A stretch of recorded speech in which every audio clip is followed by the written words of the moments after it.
Hello and welcome everybody to Abingdon, Maryland at the Ice World complex out here at the site of this year's Mid-Atlantic Collegiate Hockey Playoffs. This is the MACH North semifinal between Penn State and Rider University. The Bronx defeated the Rowan University Profs last night in a thriller of a contest. Fantastic game, David. 6-5 was the final. As we noted in the first semifinal today, some controversy in both of those games. Disputed goal call, but you know what? It happens. Rider's not going to dwell on it. They're going to take it and run and see if they can continue that run through Penn State towards the championship. Oh, well. We await the start of this one. We know we're a little bit late here. We're already up to 10-6, and we do appreciate everybody tuning in here on the CrossIceFeed, combined with IYM Sports Radio's Tom Willms will have the call for this game. Thank you. As Penn State came into this game 10-0 in the league.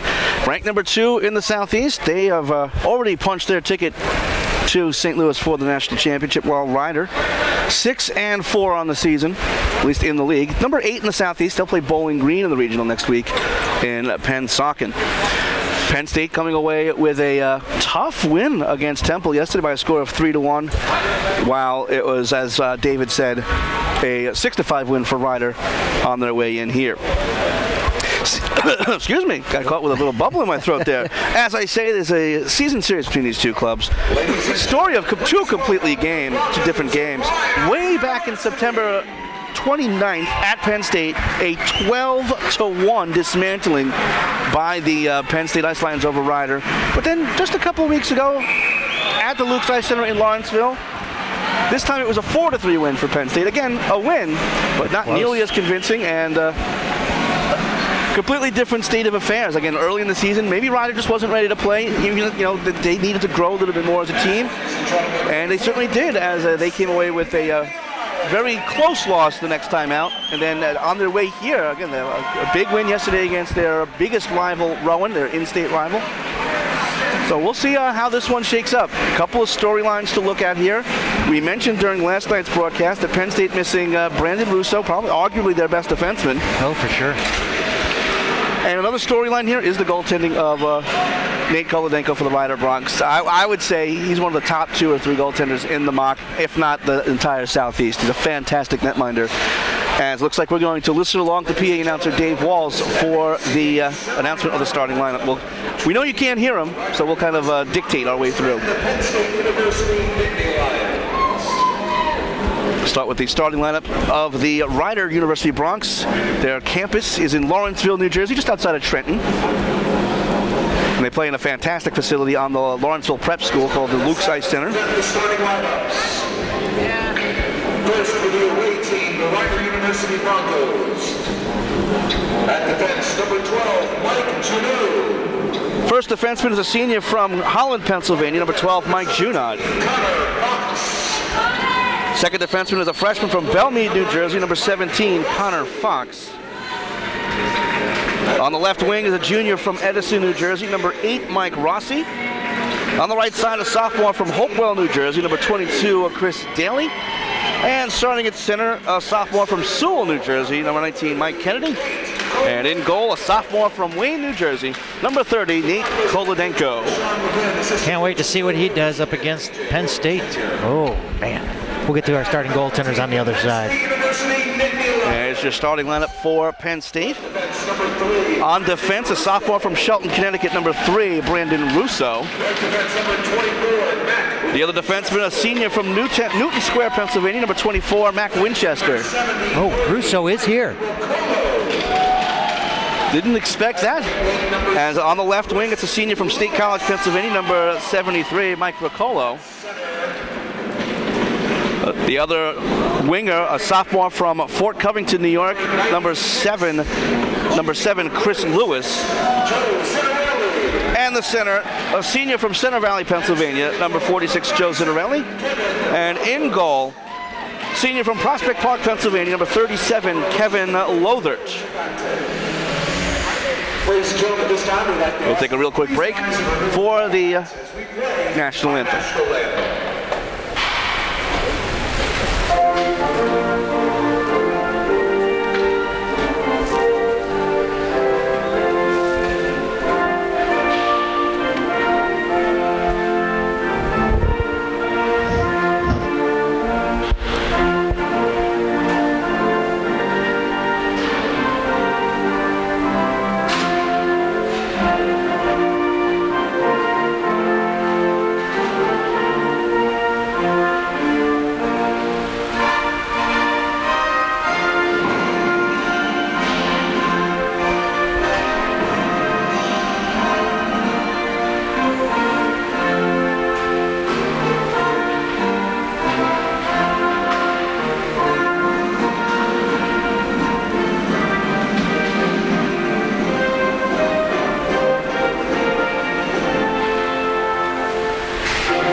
Let's play some hockey.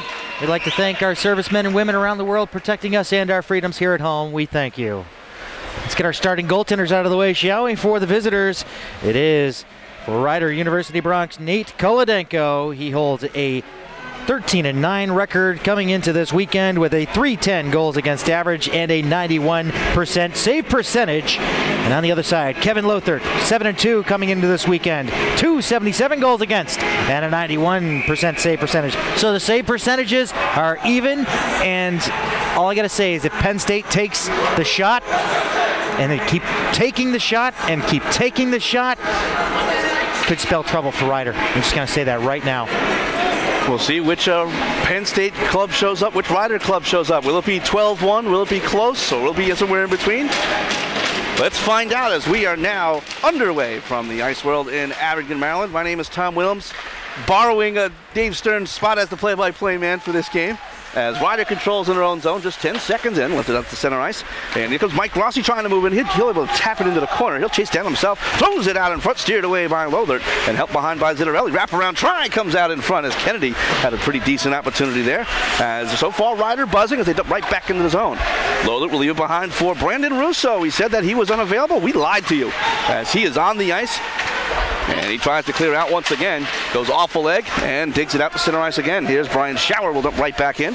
Just wide of the goal, gloved down by the netminder Lothert and controlled by Mac Winchester. I like that pressure on their first shift from Rider. They're making their presence known out there on the ice. Frankie Verliska will loft it into the zone as well as another player who did not play last night. So Penn State bringing out some of the players who may be nursing some injuries. And it's dumped into the near side corner for Brian Schauer. Dump far side now. This is Pat Grilly. Correction, that is Andrew Engel. Now it's Pat Grilly who tries to go through the legs, goes out to the line. Shot comes in, blocked high in the air off of Kolodenko on the wrister from the point from Stearns. Digging at it in the corner. One-on-one scrum comes on out now to Tyler Dietrich. Lofts it near side for Grilly. He'll move out 3-on-2. Cuts to the near side trying to get through Stearns, but Stearns does a good job steering him away as it comes to the corner. Now back behind. Grilly almost knocked it through. As here comes Penn State the other way now. It's a 2-on-3 the other way as Vincent moves in. Near side, Vincent tries the shot. Easy stick save by Kolodenko. Battle at the side of the cage. Puck isn't even close to either one of them, and now they finally catch up. There's now Chris Fitton able to lift it up ahead now for Pete Malamud. Far side for Dietrich, who dings the line and dumps in deep. Just about 2 minutes into this one. Thanks so much for joining us here from Ice World in Abingdon, Maryland, live on CrossIceFeed.com. And it's controlled on the far side. Actually, it almost came to the far side. It went off the back of the cage. Could have been a silly bounce to come out in front, but instead it's lifted up to center ice.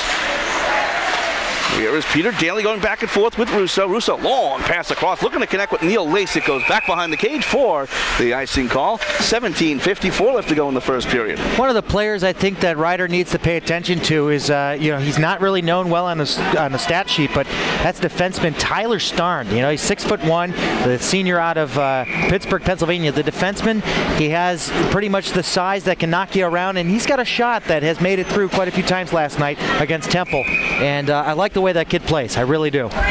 Face off will be to the left of the goaltender Lothert. Comes back behind the cage, cleared around by Russo. And out to center ice and down. No icing will be called as Mike Junod, one of the 3 Junod brothers that are on this roster for Rider. He catches up with it again, trying to pass up now for Brandon Lopez. Off the stick of Bobby Callow and right back into the zone by Max O'Malley. Seeing a few names that we haven't heard yesterday, including Bobby Callow for Ryder. He did not play yesterday, I believe, against the Rowan Profs. Lifted out to the line. Stearns could not keep. Trying to follow it up is Mike Junod. One-handed up ahead. Junod catches up with it. Now pass over for Lopez, who dumps in deep. Lopez chasing it down, but Lothar gets there first, back behind the cage. Around now for O'Malley. Lets it aside, trying to connect with Bonazelli. Comes out the center ice, right back in. Tyler Stearns once again back behind the cage. Pass up ahead, almost intercepted cleanly by Daly. He does force into the corner. Stearns able to push it across after getting creamed into the boards by Chris Daly. Comes out to center ice, and Schauer gets it to the far side for Engel. Engel under some pressure from Will Vaith. Round the near side for Schauer. Lifted out to the line, trying to backhand to the head with Bonazelli. But it's lifted out to center ice by Rowan. That's going to go all the way down. Didn't think it would have the legs at first, but it does on this relatively early period ice. So icing called against the Ryder Bronx. 16:39 left to go in the first, and there's no score. That's a good break there for Penn State. They just can't seem to get anything set up inside the Ryder zone. Ryder is definitely executing up there at the blue line, and they're really keeping anything from coming in there. Ryder is doing a fine job executing. Face-off is to the right of the goaltender, Nate Kolodenko. One back to the point for Winchester. Rides it around the kick plate to the far side. Rolls all the way around unimpeded as Kennedy comes up with it for Ryder. Pass up ahead now for Daly. Daly banking into the zone. Way out of his crease is Lothar. Luckily, he found a way to clear it away from any maroon shirts. As it comes out to center ice, 3-on-1. Here comes Zinarelli up now for Bracolo. Bracolo with the shot. Saved by Kolodenko, and he holds on. He was looking to go 5-hole there, Dave, but good job by Kolodenko closing the wickets just in time. He shot it right into the sweet spot there. If you shoot it at that position there, yeah, goaltenders are going to get that most of the time, but he's probably looking for a low pad shot and getting a rebound off there for a breaking number 3 there, Mr. I'm drawing a blank for some odd reason. Russo. It's Russo, Brandon Russo. How can I draw a blank on him? Oh my goodness. Yeah, one of the better defensemen, not only on this team, but in the MACH, as the shot comes in way high from Russo as he was going for the field goal. Yeah, he's got a couple more years with this team here. He's only a sophomore, so they're looking to really work him through here on the system out of Shelton, Connecticut. So this one will come outside because it did not deflect. Yeah, former USHLer of the Indiana Ice. It's lifted back behind the Ryder cage. Coming up with it now is Connor Fox. Fox will come out. Lifted out to center ice. A little too strong for Dietrich. Chasing it down is Winchester and Dietrich. Dietrich gets his body in there to knock it into the corner. Tries to backhand it behind the cage, but Winchester cuts him off. Coming on back now is Frankie Relusco. They leave it in the corner. Winchester's there. Has to avoid the forecheck of Malamud. Malamud does a good job getting in the way as well. And now it's Ryan Urban back behind the net. Looking to slow things down. Leave it for Brandon Russo. Russo comes out from behind the cage and makes his way out to center ice. Nice pass across now for Relusco. He'll gain the line and backhand into the zone. Russo going very deep for a defenseman. Goes back behind the net. He gets shouldered off by Connor Fox.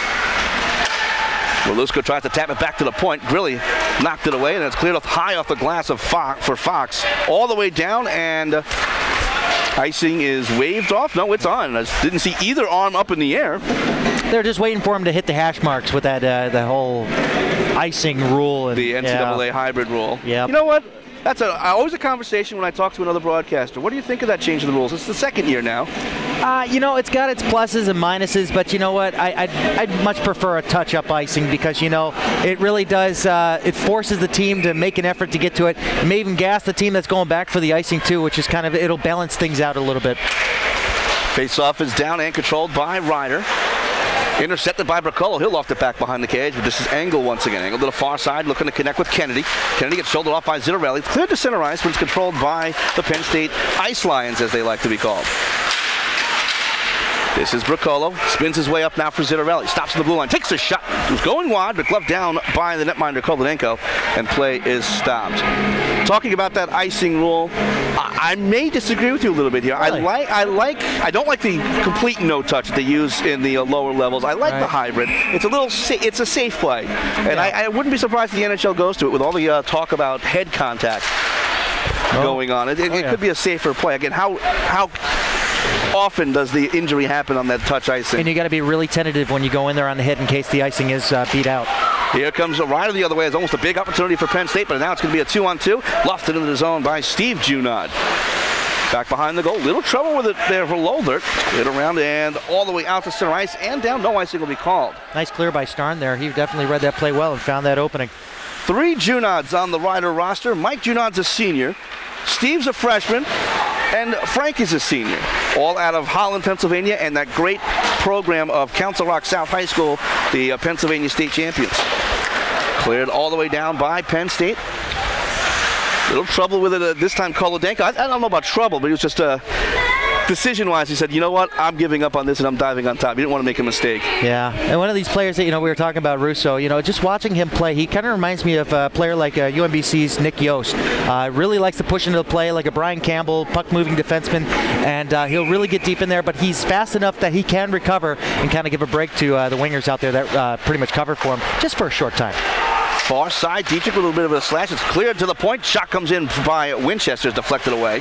As it comes to the near side and out to center ice, controlled now by Neil Lasik, who also used to have a brother on this team, TJ, if you may remember him from a couple of years ago. Oh, yeah. Dumped in deep. Well, not so deep as it's knocked down by Winchester. Now intercepted by Grilly. He'll try to break through the defense. One hands it up ahead, but knocked off the stick onto the twig of Frederick Ling, but taken right back by Grilly. Trying to come up with his Dietrich. He overskates now. This is Ling. A lot of slogging play here at the center ice area. It's dumped up ahead by Peter Daly, taken over by Shower off the glass, sent out to center ice. Could be Grilly the other way if he can gather it, but it hops over his stick. But given away once again, Malamud knocked away from him. Good defensive play by Russo. This is Frederick Ling, backhanded into the zone. Back behind the cage is Frederick Ling. Correction, that is Mike Junod as I look at the long side of the ledger. Here is Junod up now for Grilly. He'll tip it up the center ice and come off for the change. Now, Grilly, he's not really a flashy player from what I've heard and from what I've seen so far, but he still manages to get the points. I'm waiting to see him have a breakout game in this one. Oh, from the center line, Mike Junod slapped it on goal, and it looked like Lothar had a little trouble with it, but kept it out of the cage as it comes out to center ice. Meehan will leave it aside. Moving into the zone now. Shot comes in on goal. Gathering it up is Kolodenko as he absorbs a face full of snow. That's a dangerous way to handle that puck as he kind of batted it in on the inside of his stick, opposite direction of his stick hand, gloving it in, leaving it right there in an open 5-hole. If any Penn State player was in that vicinity, they had a real good opportunity there to poke it through the wickets, but well, he still made the save and opts for the face-off there. Something that Kolodenko is very good at. We mentioned in the first semifinal, he's very good with stick play, but that decision, maybe not so much, and he got away with it. Yeah. A little bit of a late situation here. Not sure what it was. The shot comes in, deflected, and cleared to the line and out to center ice. Here comes Daly. Daly far side, gains the line and dumps in deep. Avoids the check as Lothar clears around near side for Austin Meehan out of Yardley, Pennsylvania. Lifted all the way down by Meehan, and that should go for icing and does. 12:21 left to go in the first period. No score. I'm just waiting for it here, but both these goaltenders with the same save percentage and close together on the goals against average. Two really good goaltenders going toe-to-toe here. We saw a 2-0 game prior to this, UMBC and Virginia Tech, and all the games yesterday were all within 1 and 2 goals, with the exception with last night with the empty netter. But I mean, the fact remains that this one's probably going to be as close as the rest. Not a bad thing for us broadcasters and you fans out at home. As it's thrown out in front as Junod was looking for Kennedy, but it was deflected away. Nobody likes a blowout, Tom. Except for the people winning, the team winning the game. Yeah, exactly. Cleared down. Austin Meehan chases down, but he's surrounded by Bronx in the corner. Tries to spin around the check, gets back behind the cage, tries to cut his way out in front, but lost control of the puck as Daly clears it far side, and the net comes off its mooring. So 12:03 left to go in the first period. The stop and go kind of progress that we're having in this first period, I don't know who it favors more. Does it favor Penn State or does it favor Rider? Rider likes to take the rush and they like to trap Penn State inside of their zone, but I think Penn State is actually working well with this because you got Russo, you got Zittarelli, two guys that can work well together on the ice, forward and defense. So I'm looking for Penn State to try to capitalize on these opportunities. Bracolo pinches his way into the corner, trying to spin around the check of Daly. Coming out with it, Russo. He banks up ahead down for Daly. He'll come out to center ice. Coming in 1-on-2. Goes to the far side down, looking for Kennedy, who one hands into the zone. Chasing it back, though, is going to be, that is Mac Winchester. Winchester loses into the corner. Good reach out there by Kennedy, but comes up now for Bracolo. Bracolo looked up ahead looking for Lewis. Too strong for him. It's cleared all the way down by Ryder. Back behind the Penn State cage. Whoa, getting faked out of his shoes was Frank Junod. Good move there. That's lifted up ahead by Zittarelli, and he'll come off for the change. Rarely do you see a jelly leg while someone's coming out of the zone. Wow. It's intercepted. Moving in is Frankie Relusco. 2-on-2. Throws it across. He's looking for Vincent. Vincent backhands it up the side of the cage. Diving on top of it was Kolodenko. Play stopped with 11-11 left to go here in the first period. Yeah, Kolodenko's not going to take any chances there, especially with Relusco. Frankie Relusco buzzing around in the front of the net there. He's a native here of Frederick, Maryland, just down the road. And, you know, I look for him to have a breakout game in here if anybody does from Penn State, because, you know, being up front there, just I'd like to see something come out of him. I haven't seen him in a while. Wrist shot comes in, backhand try, kick save by Kolodenko. It went onto the stick of Taylor Vincent, who backhanded it and just missed a great opportunity. Far side, Junod lifts it out to center ice, but it's intercepted once again by Vincent. Dumps ahead off the stick of Fox. Taken right back down by Relusco. Relusco moves in, absorbs a couple slash, goes wide, gets spun around, delayed penalty coming. Banked back to the point as the extra attacker comes on. Lifted across looking for O'Connor. It's deflected, no possession. It comes out to center ice. Now it's possessed by Steve Junod. And play is stopped with 10:39 left to go in the first. And we get our first power play of the game. Penn State going on the power play here. This is going to be huge to kind of open things up here in this game. I mean, it's been stop and go, but now Penn State seems to have Ryder trapped inside their own zone, but I'm just waiting to see. You know, we have out there for Penn State Lewis, who is an explosive forward for these guys. He leads the team with 8 power play goals. I believe he had one yesterday, making it 9. He has 20 goals on the season. Yeah, fantastic player. Yeah, I'm waiting to see him pop one here as he plants himself out in front of the net. Drive from the point goes way high, but a hard bounce off the back glass. Comes into the corner and it's controlled by Zittarelli.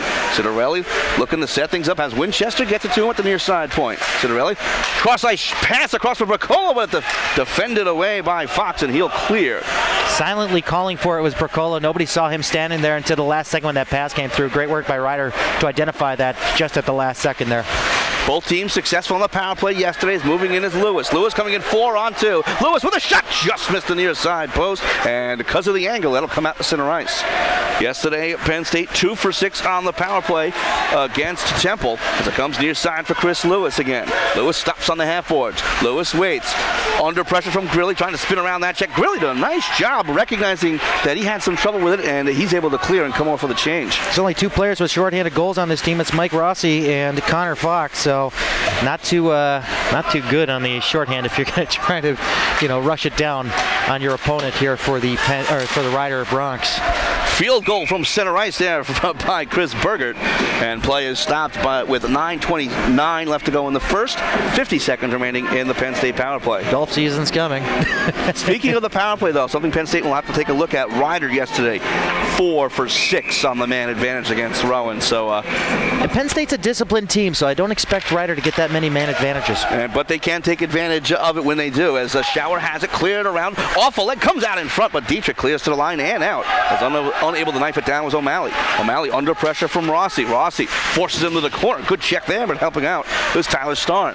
35 seconds left to go in the power play. Pass up ahead intended for Urban. He wasn't ready for it, so he cut. And that'll go for icing. It's getting back first is Brian Shower.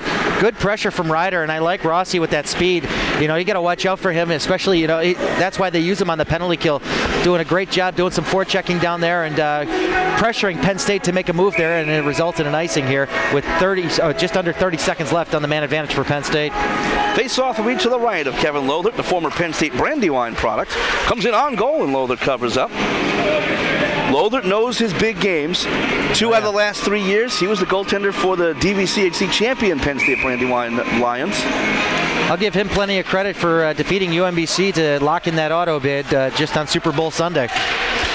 Did a fine job in net against UMBC. Intercept, shot comes in, saved by the aforementioned Lothert, and it's controlled by O'Malley. 12 seconds left to go in the Lion power play.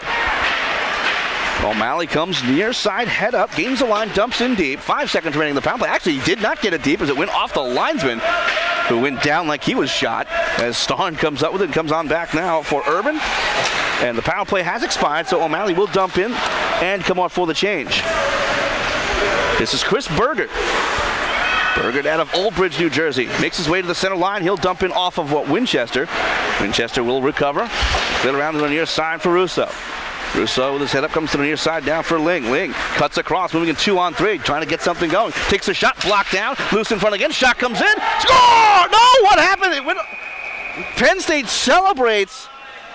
I think that might have went in. It just kind of came out so quick, and then Kolodenko fell down on it. That might have been a goal. A situation once again where the referees maybe were not in the best of positions, and the referee emphatically points to the face-off dot saying no goal. Wow, again, we don't know. I'm not going to say it when I reacted to Penn State celebrating. We're getting an explanation over there at the Penn State bench, but he's okay with it. He's fine. He's all right. So the controversy is non-existent. It's up to the left of Kolodenko with 8:09 left to go in the second. Controlled by Shower. Shower banks it up ahead, back to the point. Shot comes in, deflected wide as it was Winchester looking for Lasig out in front. As my tongue gets tied, here comes Ling into the zone. He tries a shot blocked down by Shower. 2-on-2 scrum coming out with it is Lasig. Lasig with a shot that goes wide as well. So Penn State unable to hit the cage right now. As it comes out to center ice, possible 2-on-1 here for Ryder. Moving in is Dietrich. Dietrich cuts wide across. Shot comes in. Scores! Pete Malamud able to find its way through the legs of Lothert. And with 7:39 left to go in the first, it's 1-0 Ryder. Great work there on the rush and perfect 2-on-1 setup. Lothert trying to get the side-to-side movement there to get the guy without the puck. You know, usually goaltenders are playing the guy with the puck. The defender did not read that properly, and next thing you know, it between the wickets there, 5-hole goal on Lothert. Just like that, Ryder up 1-0. The sophomore from Richboro, Pennsylvania, scores his third of the season, his first of the playoffs, and Ryder takes the big 1-0 lead. Pete Malamud, assisted by number 13, Tyler Dietrich. Dietrich gets the assist on a brilliant pass across. I honestly thought that Malamud was covered, but as you said, the defensive coverage just wasn't there. So Penn State has some work to do, down by 1 now. So it's a pass up ahead to the near side, a little too strong for Bobby Callow. Caught up to by Tyler Starn, far side, and then lifted near side right back to Starn. Here's Austin Meehan. He gets stood up at his own blue line. Able to lift it up ahead, though. Bonazelli looking for Vaith. He gets cut off. Russo knocks it over now for Fox, who skies into the Penn State zone on goal. So Lothert will be forced to cover. Play stop with 7:07 left to go in the first period. 1-0 Ryder. Penn State's going to have to react real soon here. You know, that coming right after a near goal, or it could have been actually a goal. We're not sure. We're going to have to review the game tape later on that, but Penn State could have had a 1-0 lead with that shot, but then next thing you know, Ryder answers immediately thereafter. And now Penn State really has to respond now to keep this a tight game, although it is only 1-0. Back at the point, shot comes in off a leg of Winchester. One-handed into the corner by Dietrich. He gets stood up, the good check on him, but Dietrich stays on his feet now for Malamud. Tries to throw in front, deflected out to center ice. Swing and a miss there by Berger as it comes up ahead now for looking for Dietrich as he'll come out 2-on-2. Dietrich across past Malamud now for Grilly. Grilly off the board with a shot that goes high and wide. Rides the dasher out to center ice. I can see why he's got the most points on his team. He's got a really good shot. Even though it wasn't on, I could tell that he has control of that shot. Far side, Bricolo. Almost an intercept as he tried to throw out in front. Dietrich will bank it up ahead off the referee, so it stays alive. Still playing with it now into the corner. Goes over for Lewis. Lewis back behind the cage. Throws out in front looking for Bricolo. It's deflected high and out of play, and they're saying untouched. So the faceoff comes outside the zone. 6:21 left to go in the first. And Dave, this looks an awfully familiar. The game before this, Virginia Tech, UMBC. Yep. UMBC carrying much of the play. Virginia Tech gets the goal. All it takes is one bounce. Now, will Penn State respond like UMBC did? Well, not respond, but I'm saying, will it happen that way, or will Penn State get on the board? Well, I think Penn State definitely has a lot more talent, across the board. So look to see some production from a bunch of players in this one, just to make a collective effort to ensure that this one doesn't get away from them. Good pressure by Penn State as Bricolo took a nice wrist shot there, but a kick save by Kolodenko. Starn dumps it around the boards past Bricolo. Now for Lewis on the near side. Setting up like a power play. The shot comes in, blocked away, and here comes DeMarco. DeMarco coming out 2-on-2. Gets stood up nicely by O'Malley, but the second try, DeMarco able to clear all the way down. Here's Starn around looking for Bricolo. Bricolo under the pressure from Gifford. Sliding block by the defenseman Engel, but now a pass up ahead for Lewis on the far side. Coming out 1-on-3. Lewis, toe drag, shot, stick save by Kolodenko. Swept away by Shower into the corner. Thrown back to the point. Nice move here by Urban. Comes out in front with a shot save. Rebound. It's still under. No, it's not underneath Kolodenko. And DeMarco skates it away. Good job by O'Malley to reach on back, and he'll dump in deep. It looks like the Rider bench was looking for a penalty. That's not forthcoming. Engel, he'll leave it aside, looking for Frank Junod. Junod comes over with it, pass up ahead all the way to the far side, out to center ice, as Rider was just desperate to get it out of the zone. Tipped up ahead now by Frankie Verlusco. Back behind the goal, coming up with it is Junod. That's Mike Junod this time. Out to the line through the legs of Russo and into the Ice Lion zone. 5 minutes left to go first period. It remains a 1-0 Rider lead. Verlusco trying to avoid the check of Steve Junod. Comes to our side now for Mike Junod. Near side for Fox. Fox gains the line. He banks it into the zone off the glove of Russo. Russo near side corner under pressure from Steve Junod. Taken over now by Lopez. Trying to come out in front, goes at the side of the net. Spinning away, this is Brandon Russo out of Shelton, Connecticut. Pass all the way across for Frankie Verlusco. Verlusco lofts it on goal. Kolodenko ready, and he'll just steer it to the line. Kept alive by Taylor Vincent. Comes out to center ice, though. Daly cut off. Shot comes in. Stick save by Lothard on the surprising shot by Brandon Lopez. This is Connor Fox, near side. Gains the line, dumps in deep, and he'll race off for the change. Backs O'Malley back behind the goal. Now for Vincent. Skies it far side looking for Verlusco, who catches up with it, trying to avoid the check of Chris Fitton. Fitton with a good job knocking him off, and Fitton comes up with the puck. He overskates it a bit, but Rossi has it. Rossi threads the needle across for Callow, but it's off of him, and on goal, steered away, and Lothar had a little trouble with it. He'll cover up, and play stop with 3:47 left to go in the first. He's a little too far out there. I think that one would have made it for icing if he would have just backed off a little bit, but going back to the previous play there, Lothar kicking out a rebound there. If Rider could just attack in on the back door, they could definitely beat Lothar along the far side post, because he does play to the puck. He squares to the shooter, and most of the time he doesn't let out a rebound, but if he's leaving out rebounds like that, Rider better crash that net and look for that loose change off the rebounds. Trying to clear up, but swinging and missing was Daly. He's had his stick lifted, goes back to the point, drive comes in, saved by Lothar, and he holds on, stopping play. Brian Schauer got all of that one, but right into the pad of netminder Kevin Lothar. This is the Cross Ice Feed here on CrossIceFeed.com, and teamed up with IYM Sports Radio. It's Tom Willms on the call, and of course, tomorrow we will have the championship game of the winner of this game versus Virginia Tech, so tune in tomorrow, 9:45, bright and early. So get the coffee ready. Intercepted by Lazik, pass ahead now for Ling. He tried to break into the zone, but it's knocked off. And it comes over now. Engel with a good job defensively there as Dietrich tries to jump around Daly. Comes over for Ling. Ling coming in 3-on-2. Very tight. Tackled down. No penalty forthcoming. Wow. Taken over by Ling. Sharp angle. Tried to come out in front, but he gets shouldered off by Schauer. Whipped it out to center ice. Knocked down by Lewis. Tries to get it up ahead for Ling. Leaves it aside for Winchester. Goes to his forehand. Banks it off the linesman. Right back out to center ice it comes. And dumped right back in. Under 3 minutes to go in the first period. 1-0 Rider on Pete Malamud's third goal of the season. Controlling now is Brandon Russo. Trying to split three defensemen. Gets ran into by Rossi. They both go down, but the puck comes into the zone. Knifed down nicely there by Dylan Jones, and he'll loft it into the far side corner. Coming back is Engel. Engel under pressure, pushed off, but Russo there to help out. Up now for Kennedy. Kennedy spins it across down to the near side. It could be a 2-on-2. Trying to streak away is Callow. A little too strong for himself, and he comes in offsides as Russo anticipated a little too quickly. And play is stopped with 2:25 left to go in the first period. Before Russo got run over, he beat out like 3 guys to make that pass. He still got the pass across, but boy, did he get wrecked up at center ice. But he appears to be fine there and just a little shaken up. But yeah, definitely a great puck movement through it until he got taken out at the last second there. One thing you can't do at this level, you're not going to dangle through 3 guys. No, it's just not going to happen at this level. He has the ability, but it's very rare. This isn't high school hockey where you can dangle through everybody and score goals. That's because everyone makes the team then, right? Offsides once again here against the Rider Bronx. Not the Broncos, the Bronx. And not the borough. Not the borough in New York. But I'll give you some news about that borough in New York in just a second. I'm going to tie it into hockey. You're going to be impressed, I think. Cool. As it comes to the near side, Connor Fox tries to slap it in, but he fans on it.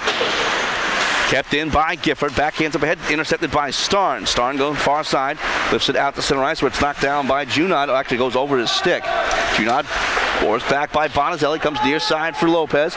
Lopez trying to get around O'Malley, gets out to center ice. Gifford, nice move. Comes up ahead, possible 2-on-2. He'll offset on goal.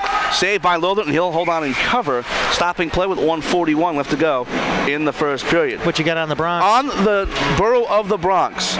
First time ever a team from the Borough of the Bronx is going to nationals. ACHA Division III, SUNY Maritime defeated Alvernia by a score of 5-4. All right. So that's how I tied that in. I was going to say the Islanders are going to Brooklyn. Not to the Bronx. Not a lot of hockey in the Bronx. I'll be honest with you, I don't even know where they play their home games. I think they play them on Long Island somewhere. Oh, I'm sure. But I know they are building a nice, like a 4-sheet facility in the Bronx, so it's going to be fantastic, and they're going to be very happy with that for any high schools that are looking to start ice hockey in that area. But I digress as Brocolo controls the puck. Trying to force him off was Dietrich. Lifted over far side for Russo. He was going to be offsides, but that puck never went completely across the line. I think the linesman just kind of anticipated. He's looking ahead. 1:17 left to go in the first period. A 1-0 lead for the Ryder Bronx. Face-off is just outside the zone. Thanks so much for joining us here on CrossIceFeed.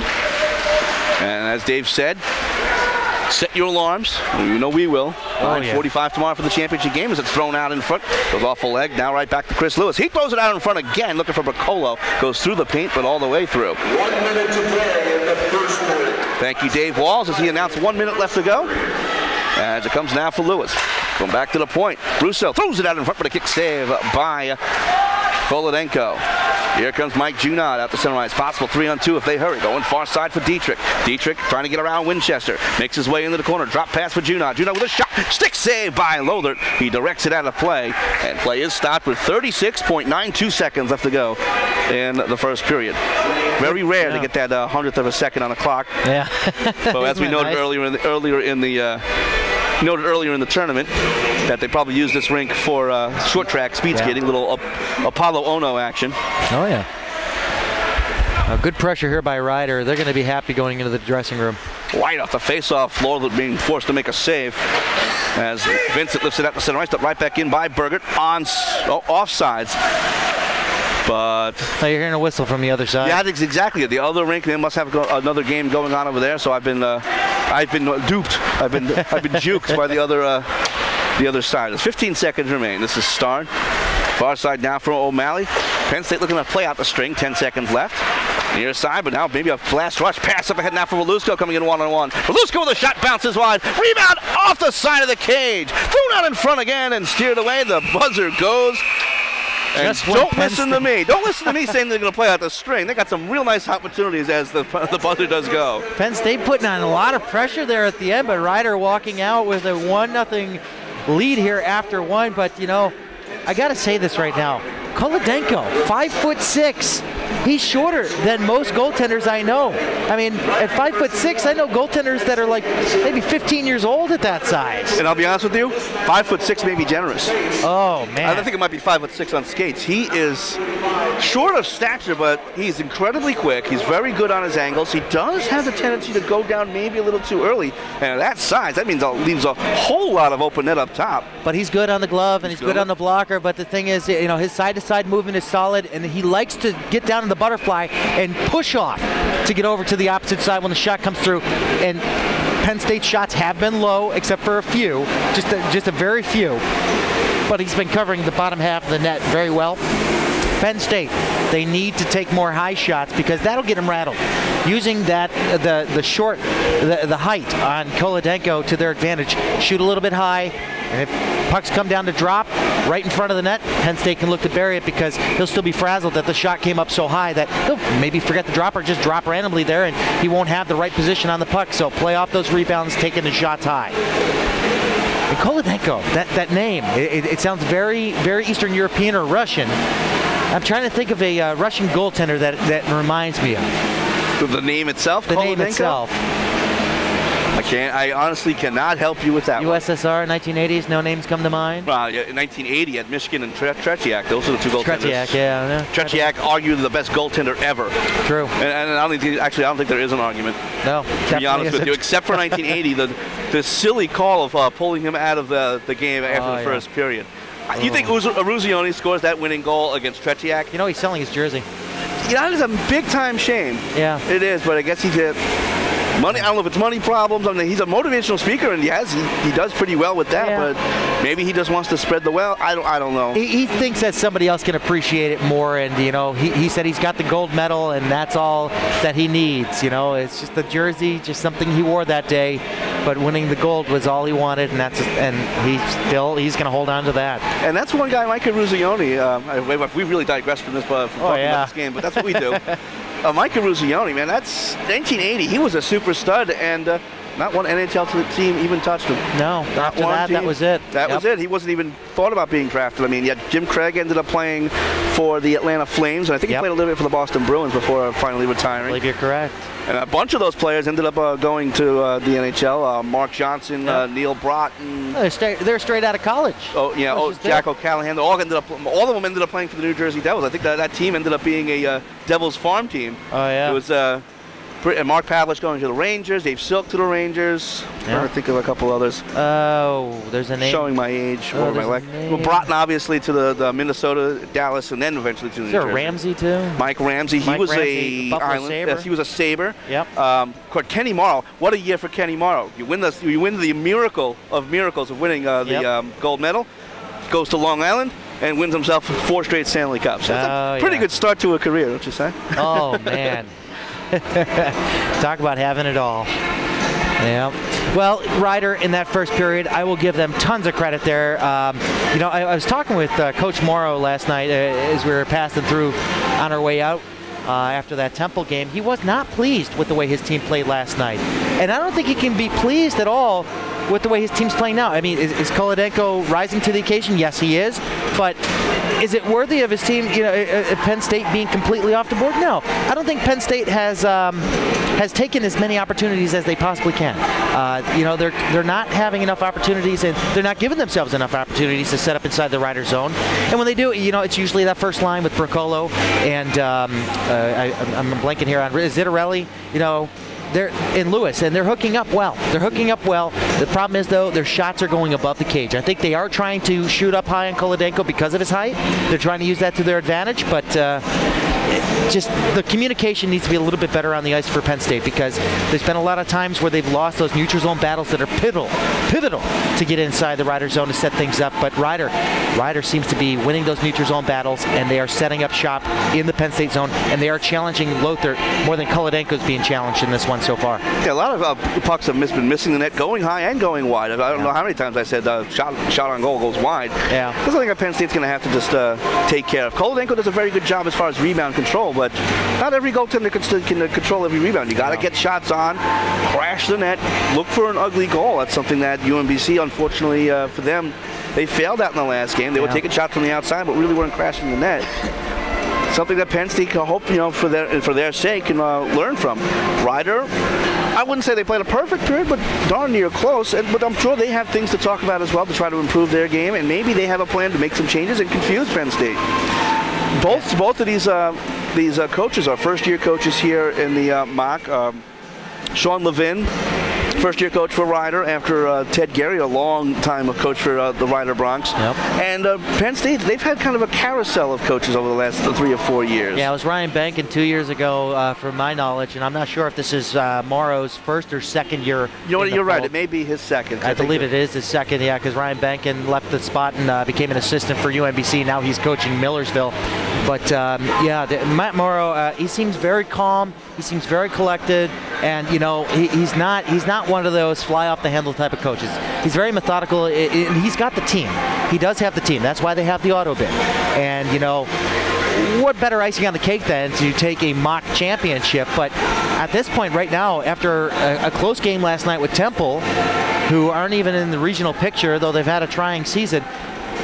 You know, I think Penn State, if they played like Penn State last night, they could have easily won that game by 3 or 4. Today, they're down 1-0 after 1. They need to get back to their systems if they want to come out victors in this one and take on Virginia Tech tomorrow morning. This is maybe a case of Penn State possibly looking past the MACH. All the way through to the middle of March. Exactly. The MACH is nothing to look past. So yeah, Penn State, they won the brawl for it all last year against UMBC, won the North Championship the last couple of years. And they were within a whisker of going to the national championship game last year as they succumbed to Grand Valley State in the semis. Yeah. But it's not that easy. You got to keep it going, and they're going to have a layoff now of a couple of weeks after this weekend's tournament. Yep. Got to keep the legs flowing, and you can't go to nationals and drop your first game, even though they're going to play the number 4 seed. Why not? Or no, that hasn't been decided just yet. Yeah, we're waiting for the regional. So they're number outcomes. 2, so they're going to play a number 3. Well, they'll play them eventually in pool play, but right. I'm very interested to see that contest. I think that's going to be one that most people are going to get excited about is Minot State and Penn State.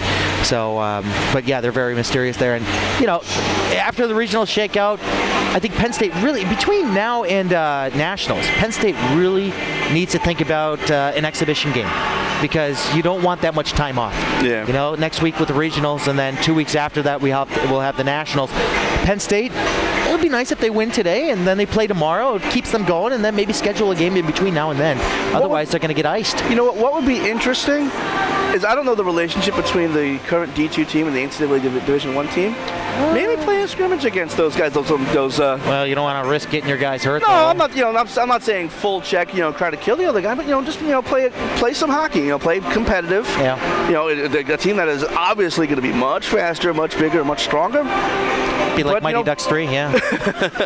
I don't know if that. Again, I don't know what kind of relationship they have with that club. Again, some schools between the NCAA team and the club team, there is no relationship. Yeah. Sometimes there's a very tight relationship. Well, in a scouting situation, they're usually looking at the guys that the club team's bringing in and see if they're anything to look at. I know that was the case up in Mercyhurst when I was there. They have an NCAA D1 team and an ACHA D1 team. So they are kind of like close in the talent level to some degree. I mean, well, not necessarily talent, but just but the working cordial, relationship. Yes. Yeah. I mean, there are some other schools. You go to Princeton. Princeton has a very good varsity team, but their ACHA D2 team is pretty much non-existent. Or they play, but they struggle. They've been off the radar for a while. They don't get the help from the not that they're gonna.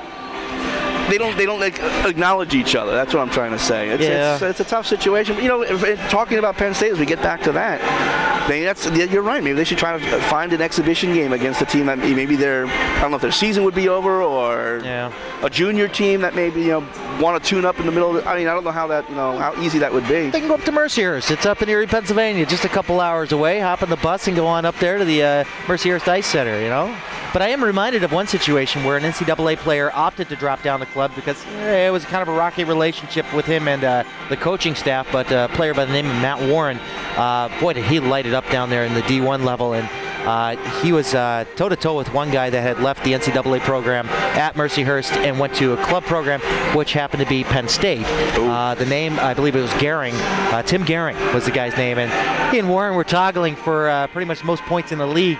So that tells you the difference in talent between NCAA talent and ACHA talent to a degree, as you have a former NCAA D1 guy dropping down to ACHA D1 and lighting it up.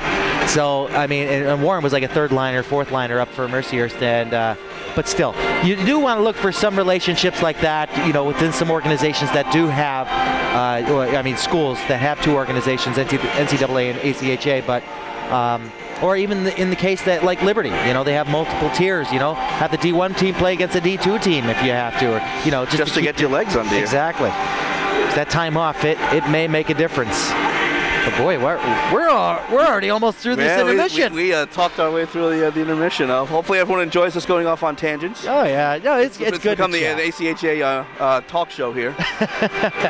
And also, things have changed vastly in the ACHA throughout the years since I started doing this back in 2007. I mean, the ECHL is no longer existent as far as ACHA D1, which was consistent of University of Buffalo, Niagara University, Rochester, Syracuse, and I'm probably missing one. I want to say it was Robert Morris is the other team to round things out. And then they all just kind of parsed away and went into different conferences. But, I think ACHA has come a long way. I don't want to call it club hockey because it has kind of a stigma to it in its title in and of itself.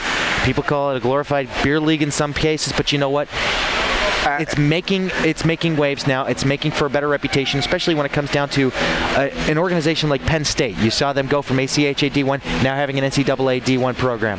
So I think that the ACHA has gained a lot more respect over the years. Absolutely, considering that this Penn State NCAA Division I team has lost games to ACHA Division I teams. Oh yeah. So a lot of it, again, back in the day, I'll be honest with you, when I started, maybe it was a little bit of a glorified beer league. You know, last chance for players to play competitively.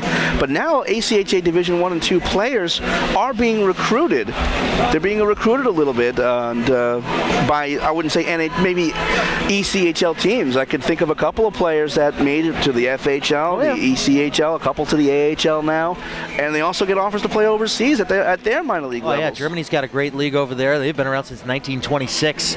You know, they have a really storied league over there, and you know, the Swedish Elite League, you know, they're looking for players too. And you know, with the lockout this past season, they saw a flood of NHL talent over there, which kind of drowned out the guys that are coming out of college, out of the club programs and everything, even the NCAA level, where they continue their careers. If they can't make it in professional hockey in the U.S. and Canada, they'll go overseas, and you know, they'll get paid well, you know, and they'll live comfortably over there. But a lot of the guys that I know that I was actually an RA for, and I called back in the day when I was at Mercier, a lot of those guys now are working up in Toronto, and you know, they're professional careers now instead of playing hockey. But some of them stay in the game. I do have a couple of guys that I used to call their names. They're playing in the NHL now. But as far as club talent, you know, a couple of these guys really can make a good showing out in other leagues, whether it be international or here at home. Yeah, there are so many leagues around the world that people may not know about. You know what? Mexico has a professional league. Oh, yeah. Australia has a professional league. Australia does, yeah. Great Britain has a fantastic league. You know, I don't hear much about it, though. It's still growing. It's still in its infancy, but they are drawing fairly well. You know, their rinks are a lot smaller. You know, their biggest, the O2 arena. Oh, the O2 is that's a different story. But there are rinks in Manchester, the Manchester Phoenix, the Cardiff Devils. They do pretty well. They get about 3,000 fans to a year. That's a heck of a trip, by the way. Down to Wales, yeah. Yeah. But there are leagues all over the world, you know, that and now with the Federal Hockey League here in the Northeast, you got the Southern Professional League in the Southeast of the country. There's plenty of places. Semi-pro leagues popping up nowadays. Yeah, I'd say semi-pro, you know, low, single A as they like to be called. Yep. You know, it's kind of like baseball, you know. You got all sorts all these of different tiers, and you never know. I'm looking forward to the day where an ACHA ends up in the NHL, even if they get a cup of coffee. Oh, yeah, a cup of coffee could taste pretty darn good when it's in the NHL. Just a reminder, this is the CrossIceFeed. Tom Willms on the play-by-play, David Stearns on the color commentary, and we are just getting underway for the second period. 1-0 Ryder. No carryover penalties or power plays. It's Ryder with control in maroon, clearing it all the way down. That's how you start a period. 6 seconds in with icing. Oh, Ryder does not want that to start things off here, because Penn State, I'm sure they got a tongue lashing in that locker room from Coach Morrow, and he's looking for more production from his top guys here, as he does have his top line out there with Percola, Lewis, and Zittarelli. And up top, he's got Winchester and the ever so popular Brandon Russo from Shelton, Connecticut. Face-off is down and controlled by Ryder. Off the leg, it stays in the zone, but far side. Connor Fox catches up. Fox out of Belmead, New Jersey. Gets it up ahead now for Rossi.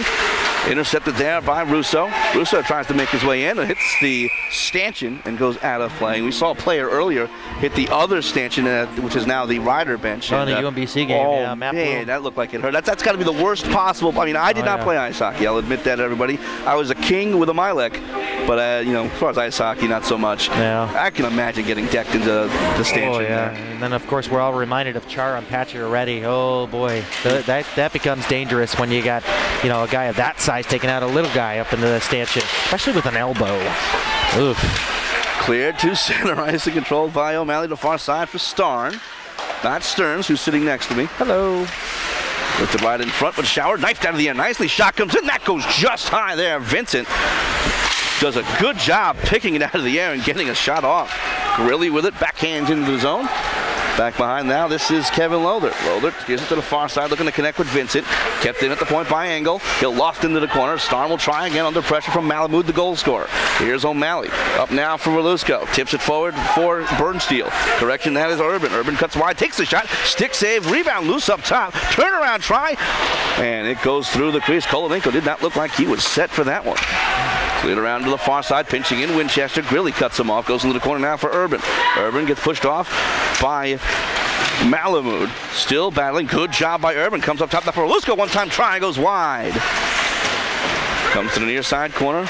Urban all the way back to the point now for Russo. Settles, fires, deflection off the shoulder of Kolodenko. Cuts across near side as Penn State putting on the pressure, trying to tie this game up. Getting spun around there was Vincent. Throws it out in front, but Grilly comes up with it. 2-on-2, but I have a feeling they're going to dump in. But I was wrong moving in Dietrich, but it's offsides. He pulled himself off.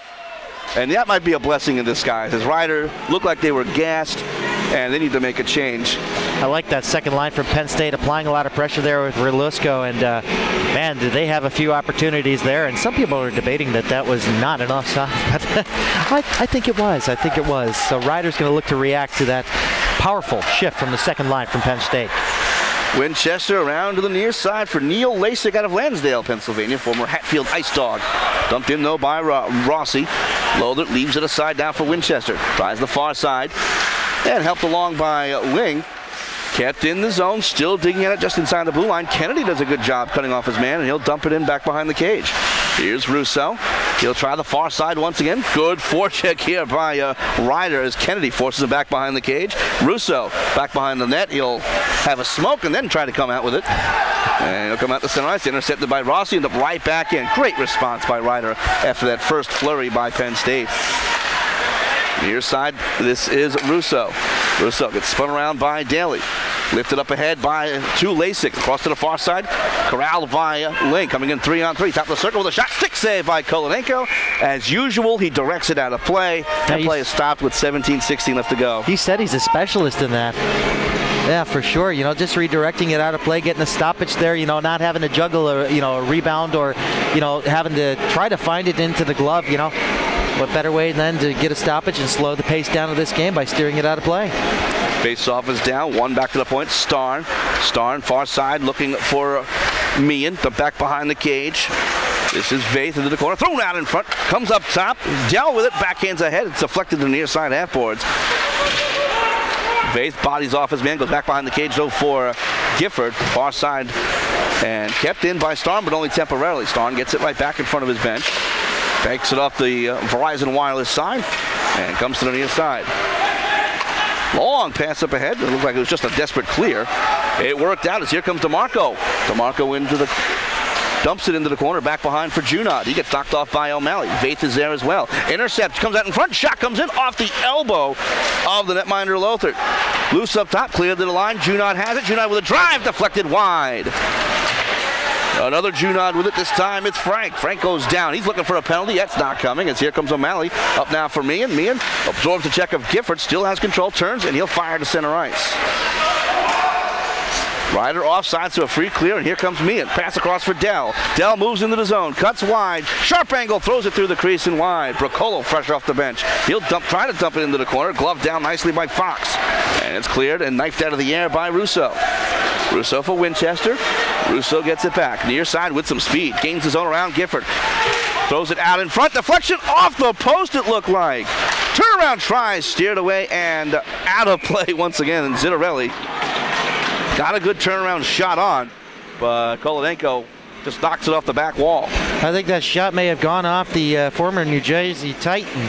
That's Connor Fox. That one went right off of him and hit Kolodenko through. And then, man, whew, what a rush there by Russo. Russo really knows how to move that puck. Speaking of, he goes trying to make his way into the corner around Shower. Spins around that check. Up top for Zittarelli with a shot save. Rebound, and it's cleared away. Going far side, this is Brandon Lopez. He gains the line, and he'll dump in deep. 15:28 left to go. Second period. It remains 1-0 Ryder. Cleared around now for Mac Winchester. Winchester out of Newton Square, Pennsylvania. Kicked up ahead for Zittarelli. Lifts up ahead looking for Bracolo. Trying to one-handed ahead was Lewis. Backhanded down for Lopez. He'll race off for the change. Is coming on back as Russo again. 7 goals on the season for Russo. Home run pass intended for Lewis. On goal, covered up by Kolodenko. As with his head in the air, Lewis hoping he can catch up with that long pass for a breakaway. That was a good look there, and man, Lewis, he was definitely waiting for that. Yeah, just kind of cheating around behind the defensemen who were caught up along the red line there, and then they realized, oh man, this guy's behind us. I went to catch up on him just in time, but Collegiate already had that one swallowed up. Good luck from Penn State. Face off into the corner, cleared around to center ice. O'Malley catches up, throws it across, absorbs a hard hit right below us from Daly. As it comes across now, this is, excuse me, this is Burgett clearing around far side. Interception, thrown out in front, goes off a leg on goal. Kolenko makes a stop. The net moves, referee doesn't see it. So Penn State will try to take advantage into the corner. There is Rossi with the intercept, excuse me, as it comes off the glass. Good job banking it off by Daly. Didn't think he planned that one as he comes into the zone, dumps in deep. He'll come in on the forecheck.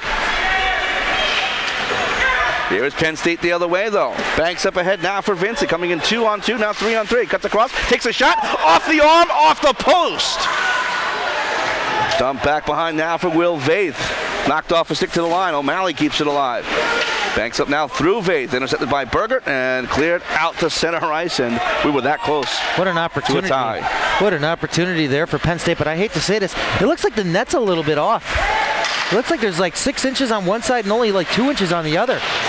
Something that may factor in. Actually, you know what? That last shot may have gone in if it wasn't for the net being off. True. But we'll never know as Daly moves in, takes a shot, goes wide. Rebound goes back behind. Daly tries to throw out in front, steered away by Junod, and coming the other way is Russo. Russo moved to the far side for Grilly. Grilly goes back to the point where it's intercepted, dumped in deep by Russo again. Into the corner now, this is Ling. Backhands to the near side point for Winchester. Winchester, little trouble controlling, steered away to center ice. Possible break here for Dietrich, coming in 2-on-2 now. Takes a shot, deflected high and out of play. Play stopped with 13:21 left to go in the second period. And you know what? Kolodenko doesn't want to move the net because I think it's lucky now. Yeah. Yeah, that net was in good position for that post. Yeah, there you go. Yeah, now he realizes that. Yeah, that's way off. See, told you. Yeah, that net being off in that position definitely saved them from a tie game. So a little bit of controversy as it's dumped all the way down, and icing is called.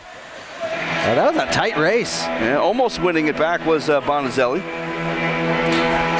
13 minutes, 13 seconds left to go in the second period. 1-0 in favor of Ryder on Pete Malamud's third of the season.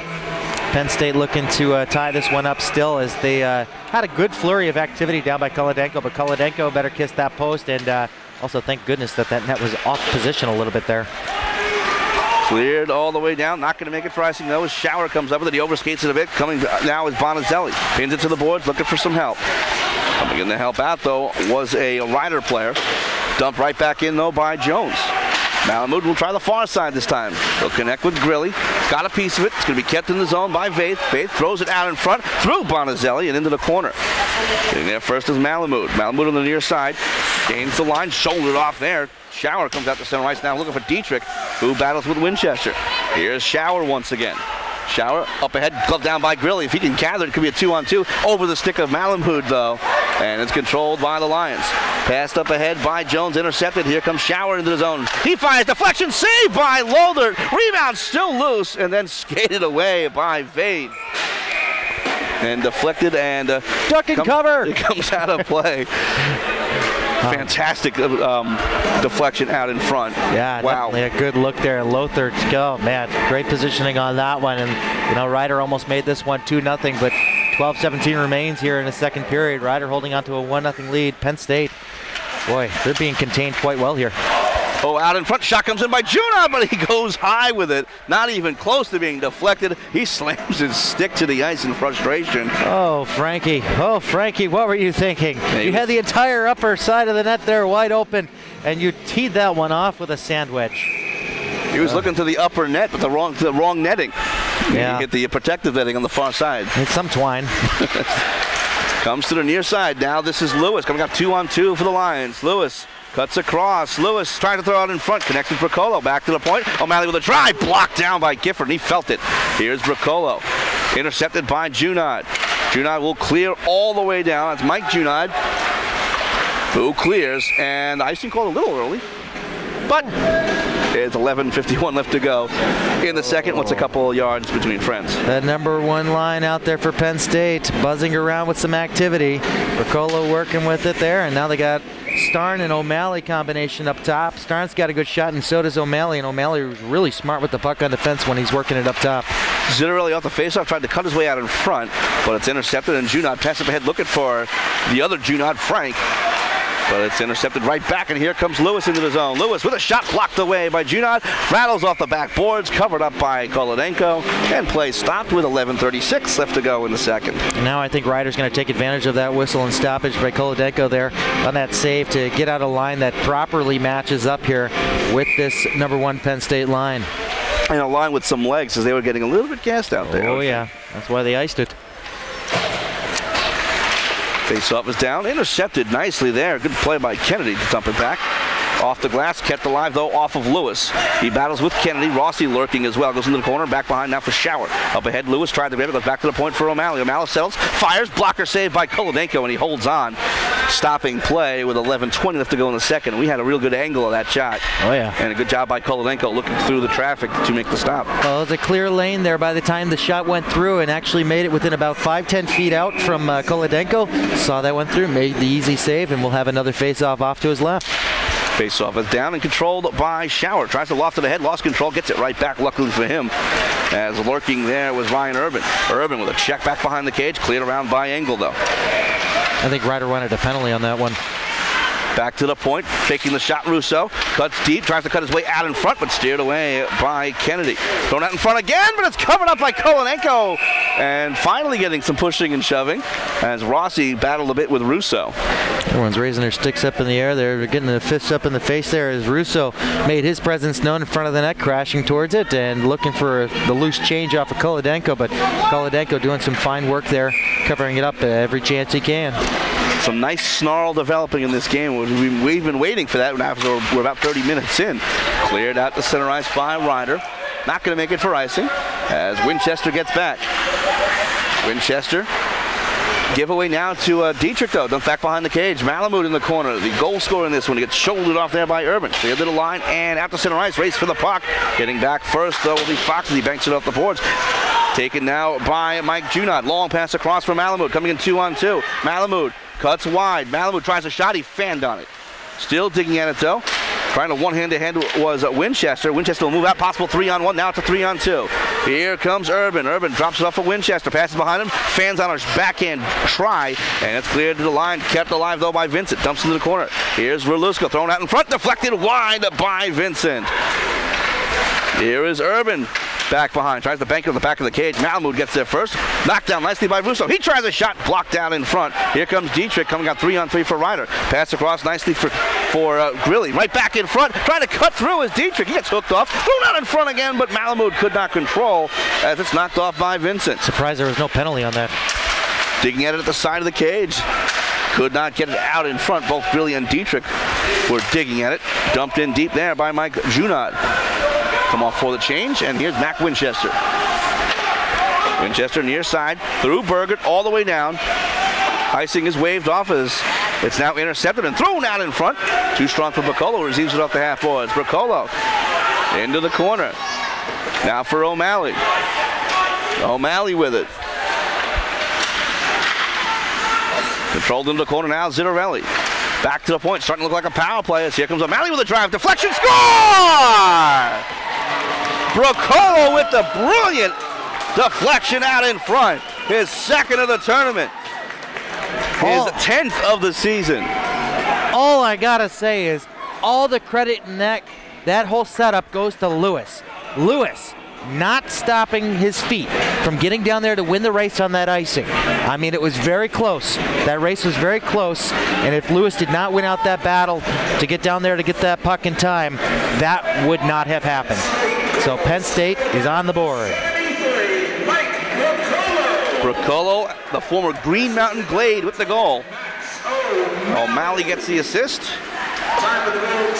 And Stearns controls. So we're tied at 1 with 9 minutes left to go in the second period. I think Green Mountain might have merged with Portland up there in the EJHL. Yeah, that rings a bell. Green Mountain, I guess that's in Vermont, I would guess. Yes. the Stowe, Vermont areas. It's thrown out in front again. As there goes Dave Stearns going on the internet to confirm. He's our ombudsman here. Oh, yeah, step way. Thrown out in front off a stanchion, but nobody was there for Ryder, and here comes Penn State the other way. This is Lasik moving in. Lasik with the drive, saved by Kolodenko. Holds on, stopping play. 8:30 left to go in the second period. Well, some rough stuff going on there, but Penn State obviously keeping their heads here, and now they're having a talk in there with the lines. But yeah, just that goal is going to dictate a lot of what's about to happen here as we're reset back to 0 with 8:30 left here in the second. Now the Riders' turn to respond, and you know, I like what I've seen out of Riders' offense today, but Penn State is starting to kind of learn their game, and they're reacting appropriately. DeMarco will lift it up to center ice for the Bronx. Knocked down by Winchester. Should have been a hand pass, but wasn't. As controlled by DeMarco. He'll backhand into the corner. Trying to throw it in front was Junod, but it's cleared off the glass and out to center ice. Could be a rush the other way. Near side, this is Austin Meehan. He'll dump in back behind the goal. Kolodenko is there. Clears around now for DeMarco off his stick glove down by Winchester. He'll try to one-handed forward for Austin Meehan, but he gets pinned to the boards. A 2-on-2 scrum ensues. Still digging at it, coming to help is Vaith. He tries to move it up ahead. Lifted out to center ice by DeMarco and all the way down. Race for the puck as icing is delayed and now called. Play stopped with 7:55 left to go in the second period. It stays 1-1.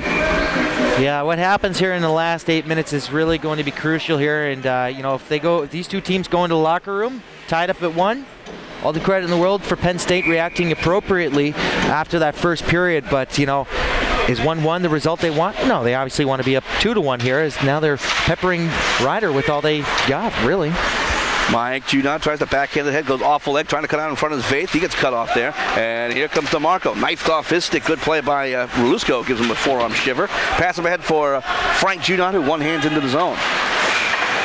Up to center ice now, Rulusco. Nice pass up ahead, coming in 3-on-4. Near side, this is Urban. Urban drops it off. Now for Vincent. O'Malley calling for the pass, thrown out in front, but it's intercepted. Going the other way, this is Frank Junod. 3-on-2 across near side for Kennedy. Kennedy with a shot, blocker save by Lothar. Behind the cage, O'Malley takes control. He gets pushed off by Junod. Now, this is Urban, cleared to the line. Kept alive by Shower. He tries to bull his way into the corner. O'Malley knocks it away. Now Junod, turn around, try at the side of the net. Maybe Lothar got a piece. Big hit in the corner, but Junod goes down. Here comes Lopez with another try save. Rebound! Junod could not get the handle as it's knocked away by Vincent. This is Russo. Trying to get around Rulusco. Spins through a couple of checkers, but not the last one as it goes off sides. It looked like Steve Junod stayed on, but the line's been right on top of it. Play stopped with 6:49 left to go in the first. Checkers? We got the Charlotte Checkers out there. Boy, it's been a while since I've seen them. Charlotte Checkers? Was it the Charlotte Checkers? Oh. I like the Charlotte Checkers. I like Checkers hamburgers as well, just saying. Ooh. Yeah, I'm hungry all of a sudden. By the way, I was correct on our trivia question. I win free cheeseburger. Yeah, it was Green Mountain that merged with Portland out of the AJHL to move up to the EJHL. Is it the Portland Junior Pirates, I would have? Yes, indeedy. Resident junior hockey expert to my right. And it's controlled by Russo. Lofted up ahead. Passing's too strong for Lewis, but he'll win the race for the puck, so no icing called. Lewis trying to drop it off for Zittarelli. He has it in the corner. Fans on a pass, not gets it over for Ricola. Back to Zittarelli as they try the two-man game, but it's knocked away. Good job with the kick stop by Zittarelli. Thrown across for Lewis. Lewis settles, takes a shot, deflection, score! It went off the leg of the defenseman Fox and goes in. 6:15 left to go in the second, and it's 2-1 Penn State. Geez, how did that goal happen? I'll tell you why. Same thing that happened the last time Penn State scores. Lewis wins the race in the icing. Oh, baby. Penn State takes their first lead in this game with 6:15 left here in the second. Great work by Lewis all around on that, winning the race for the icing and taking the shot from the point. Sometimes, even though you out-talent a team, you have to do the hard work.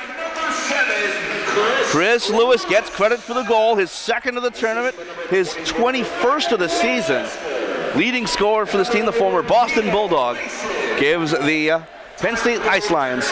The Bulldogs no longer exist, too. Are they the Rangers now? Yes, they are the Rangers. The Boston Rangers, which seems immoral to me, by the way. Yeah. That's strange. That's like the Detroit Blackhawks. That doesn't work. It doesn't mix. But controlling is Winchester. Pass up ahead, almost intercepted by Dietrich. Taken over by Bergert. Bergert gains the line. He'll dump in deep. 5 minutes, 55 seconds left to go in the second. Bergert looks down at his leg. He may have a little bit of a tweaking injury there. So it comes back to the point. Wrist shot attempted by Fitney Fandon. And it goes off a leg and all the way back down. Kolodenko way out of his crease. He'll steer it up ahead and out to center ice, trying to connect with Grilly, who chops it past Russo, but Russo had the presence of mind to already be cutting back. Russo forced into the corner by Grilly. Banks it up ahead, and here comes Penn State the other way. Neat pass across now for Vaith. Vaith across the near side for Jones. Takes a very late shot after the offsides, but Ryder seems to be okay with it. So play is stopped with 5:26 left to go in the second period. I could see if that shot came up and hit him in the mask, they might go after him, but they're just going to let him skate away, and he makes his way to the bench there. But, you know, as I was saying just before Penn State made it 2-1, I told you they didn't want to be there at 1-1 going into the dressing room. What did they do? They popped in another one. All the credit in the world to Lewis working his keister off, and Penn State's going to try to keep this one going and maybe put up another one before they go into the dressing room. Well, Ling gave it the old college try there, but a nice glove save by Kolodenko. Play stop. 5:18 left to go second period. I'll correct you, a university try. University try. Penn State University. With about 1,000 different campuses in Pennsylvania. Oh, I know. How many? Really? Including a couple of successful ACHA teams at Brandywine and at Berks. Controlled now. Into the corner. Here is Daly. Lifted back behind. Ling tries to throw out in front. Bobby Callow will just get it up to center ice. So it's right back in by O'Malley. Knocked down by Engels. Near side now for Shower. Shower off the top of the dasher. And controlled by Junod, who gets squeezed off by Daly. Daly backhanded it back on goal. Good job by Lothar to steer it away. Yeah. Very rarely do you see a pass back to the goaltender. I don't think that was his intention. No, definitely was not. The only time I used to see it, interception moving in here is Callow. Callow with a shot. Just missed on the short side. Maybe getting a piece was Lothar. Far side shot comes in. Oh, it's squeezed through. Lothar, but goes wide. Shower throws out in front. Knife down in front nicely by Callow. Come on over. Junod with a shot blocked in front. Another shot comes in. Oh, off the outside of the post by Steve Junod. Ryder absolutely buzzing. Wow. But could not finish. Lazik keeps it in. Shot comes in, deflected. And the covering up is Kolodenko. Great reaction. Great reaction by Ryder on that flurry of activity inside the Penn State zone. It kind of started with that pass back to Lothar there. There's just a bunch of confusion, and I think Penn State was confused all around on that shift, and Ryder was just peppering away. And boy, hitting the post and all. Oh, baby.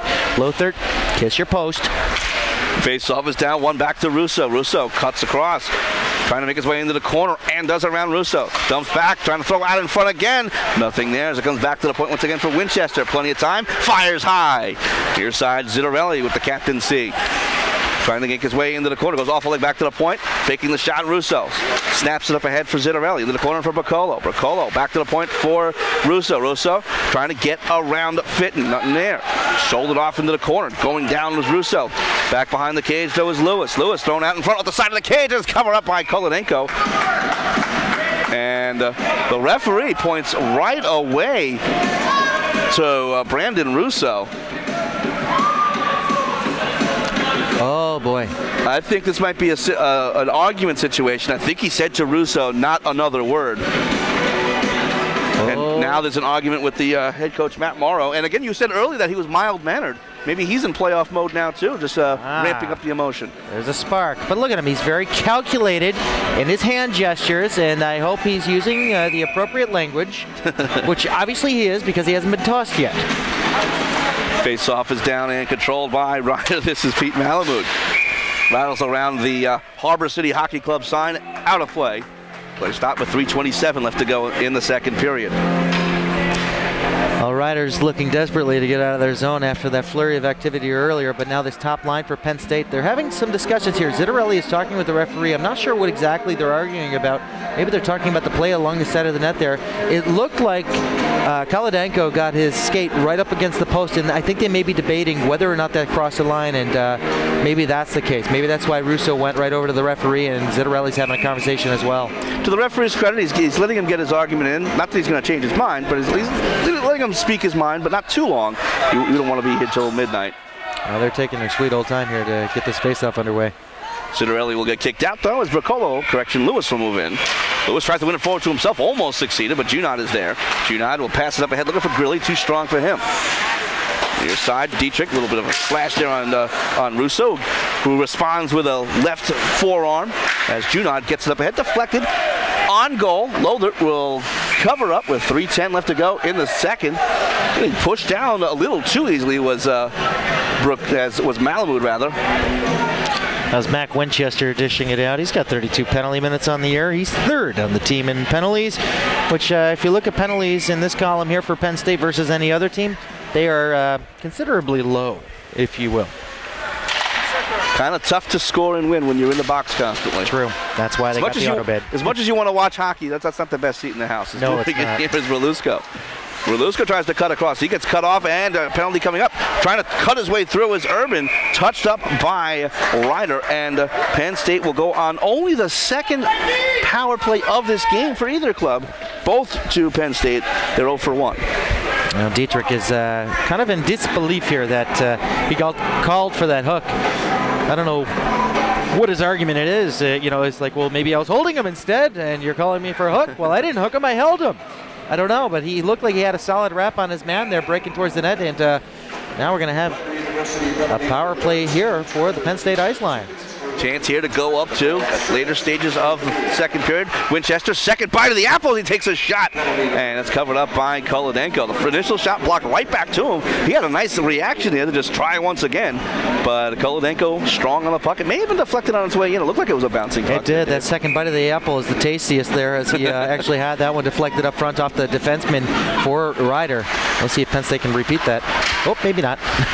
Grilly tries to move out past Winchester. Direction that is Gifford moving in wide. Gifford, sharp angle shot, saved by Lothert. He gathers up and covers. Play stopped with 2:39 left to go in the second. 1:43 remaining in the Penn State Ice Lion power play. Yeah, like I said before, only 2 shorthanded goals for Ryder on the season here, and Gifford's not one of them that has it, but good rush by him and forcing the face-off there to the left of Lothert. Kept in near side. This is Russo. Russo takes the shot. Direction that is Rossi. Rossi Russo. Tomato as he does whistle it wide. As this is Brandon Russo now. I'll get it right. 1:28 left to go in the power play. Lifted near side. Here's Urban. Cut off, but coming on back to grab it is Taylor Vincent. Far side for Russo. Russo tries it. Cuts it across. Shouldered off. Good check on him by Daly. And Burgert able to slap it all the way down. Looks like those soft hands of Russo got the best of him there as he got checked off the puck there. He's a little too worried about dangling.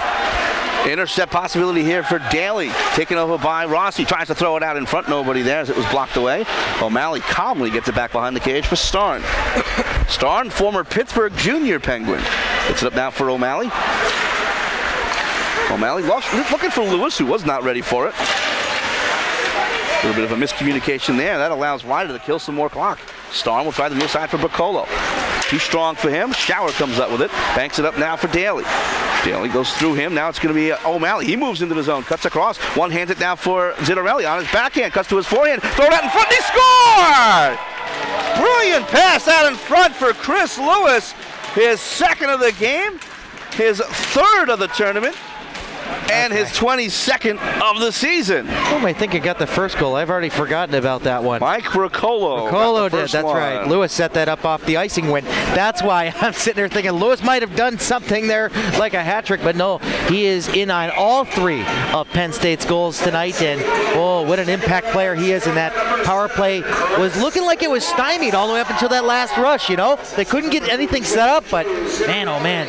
All the credit in the world there to Lewis, once again making sure that his team takes a 2-goal lead into the dressing room. Boy, I'm starting to think that I have some sort of crystal ball sitting around here somewhere. I'm predicting the future. After the game, Dave Stearns is buying me a lottery ticket as it goes back behind the cage with 1:10 left to go in the second.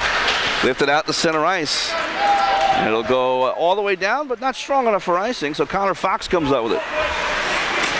Fox, the former New Jersey Titan, will one-handed up ahead now. Russo with the intercept. Russo near side for Winchester. Less than a minute to go. Winchester, long shot over the head of Kolodenko and over the cage, where it's controlled now though by Daly. He tries to come out in front. He gets cut off by his number 6 Fox. Back to the point. Faking the shot was Russo. He'll move up the boards. Then he tries the shot and it goes wide. Pinching in Winchester. He'll up into the corner. 38 seconds left to go in the period. Glove down. Controlled by Penn State. This is Daly back behind the cage, looking for the throw out in front, but it's Callow. He'll clear out to center ice. Good job by Russo to spin it up ahead now for Ling. Ling will cut to the near side. Ling with some speed, but in the zone too soon was Lasig as he got pushed off by a Rider player. Yeah. Player stopped with 22.7 left to go. Yeah, he was tangled up there, and I think he was looking for a call there, but he won't get it. I mean, you know, he had a solid argument maybe for an interference call, but there's just some tangling up there at the blue line. But going back to that previous goal by Lewis there, great work again, you know, by Penn State to make sure that they keep the momentum going after they score goal after goal after goal. 3 unanswered goals. And Ryder has to respond here. Otherwise, it's going to be a sad, sad head-hanging walk off the ice during a second intermission. Stearns will lift it up ahead. Shot comes in. Glove down by Kolodenko as that Will Vaith's shot looked like it was going to go harmlessly wide, but Kolodenko holds on just in case. They need to give him a little more support there up front. You know, he was hung out to dry on the last 3 goals. I ain't gonna lie. Kolodenko's had a solid game here, but he needs more support from his defensemen up front and clear the lanes there. Backhand try there by Vaith is deflected into the corner. Down to 6 seconds left. Penn State maybe looking for one more, but it's going to be cleared up ahead off of Stearns, who felt that one. Goes into the corner. Just a heck of a way to end your second period. You're happy you're up 3-1, but here's a puck to your side. Yeah, right. Well, Lewis is definitely the story of that period, as we see here on camera. You know, he definitely made his presence known out there as the leading goal scorer for this team. He is now up to what, 22 goals? 22 goals on the season, yes. And then that will bring his power play total. He had 1 last night on the power play. He has another one on the power play today. Did he have 2 on the power play today? No, just the one. Just the one. They only capitalized on the 1. So he is up to 10 power play goals this season. Great work by Lewis and great work by the Penn State Ice Lions to react appropriately after being down 1-0 after 1. And speaking of, it was work. All 3 goals were your typical workmanlike goals, all below the face-off circle. Very blue collar. Very blue collar. Again, with Penn State, with the amount of talent that they have, they could score in so many different ways. Fancy goals, power play, shorthanded. These were all hard-working, muck-raking goals, and all the credit in the world to Penn State. But Kolodenko, he's been held, I wouldn't be left out to dry, but all 3 of those goals, maybe 2. 2 of them were really hard-working, no chance. The other one he maybe could have got. Again, Kolodenko has played a fine game as well. Well, that deflection one, I couldn't fault him at all on that one. I mean, he was positioned well with the shot there, but then that deflection totally threw him off guard. Especially when it's off your own man. Exactly. Exactly. Well, all right, let's take a break here. Let's take it into the intermission. Boy, we've been talking for almost an hour straight here. Well, maybe that's a little over-generous. No, it's about right. About an hour, yeah. Yeah, so stay tuned, folks. Penn State responding with 3 goals here in the second period, taking a 3-1 lead. This is the Cross Ice Feed with David Stearns and IYM Sports Radio's Tom Willms after 2 periods of play. Stay tuned. Welcome back, everybody, to Ice World in Abingdon, Maryland. Mid-Atlantic Collegiate Hockey Playoffs resume here as Penn State has a 3-1 lead on Rider here in the MACH North semifinal. Lewis was the story of that second period, in on all 3 goals, winning out the icing on 2 of them. And then the power play goal he put in himself. We are back underway. Thanks, Dave Stearns. I'm Tom Willms, borrowing his channel. Glad to do it as well. It's a lot of fun here this weekend so far. It's a nice pass up ahead. Going in with a shot. He scores! That's how you start a period, Chris Daly.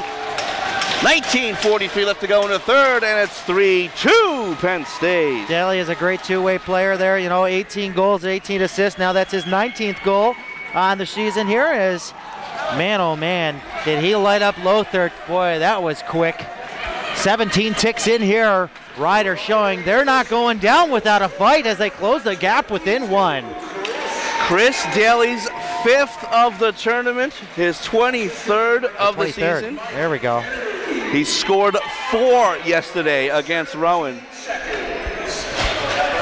Just 17 seconds into the period. At 17 seconds.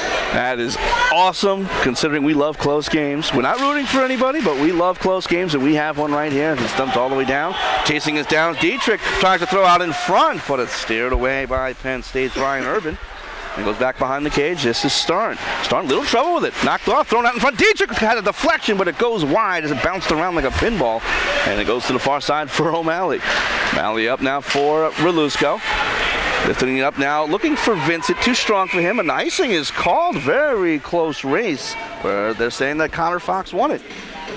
And I can see one player out here that I really like, and he's kind of deceptive out there, and that is Dietrich. Dietrich, positioning himself quite well up front there in front of the net. He kind of reminds me of a Thomas Vanek, looking for the garbage goals and fighting his way to the front, looking for the opportunities to stuff it in, and keep him buzzing up there over there on that right wing. Face-off is down and is controlled by Penn State. Looking up is Vincent, trying to connect with Relusko, cut off by Schauer. Taken right back by O'Malley, knocked down by Schauer once again. Schauer out of Hamilton, New Jersey, former Tri-State select.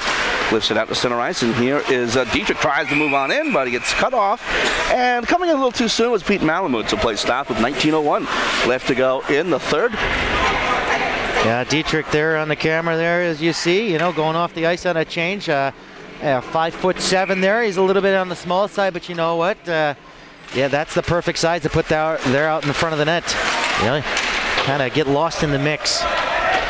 Face-off is down and goes all the way back behind the cage. This is Brandon Russo. We've talked about him a lot today as well.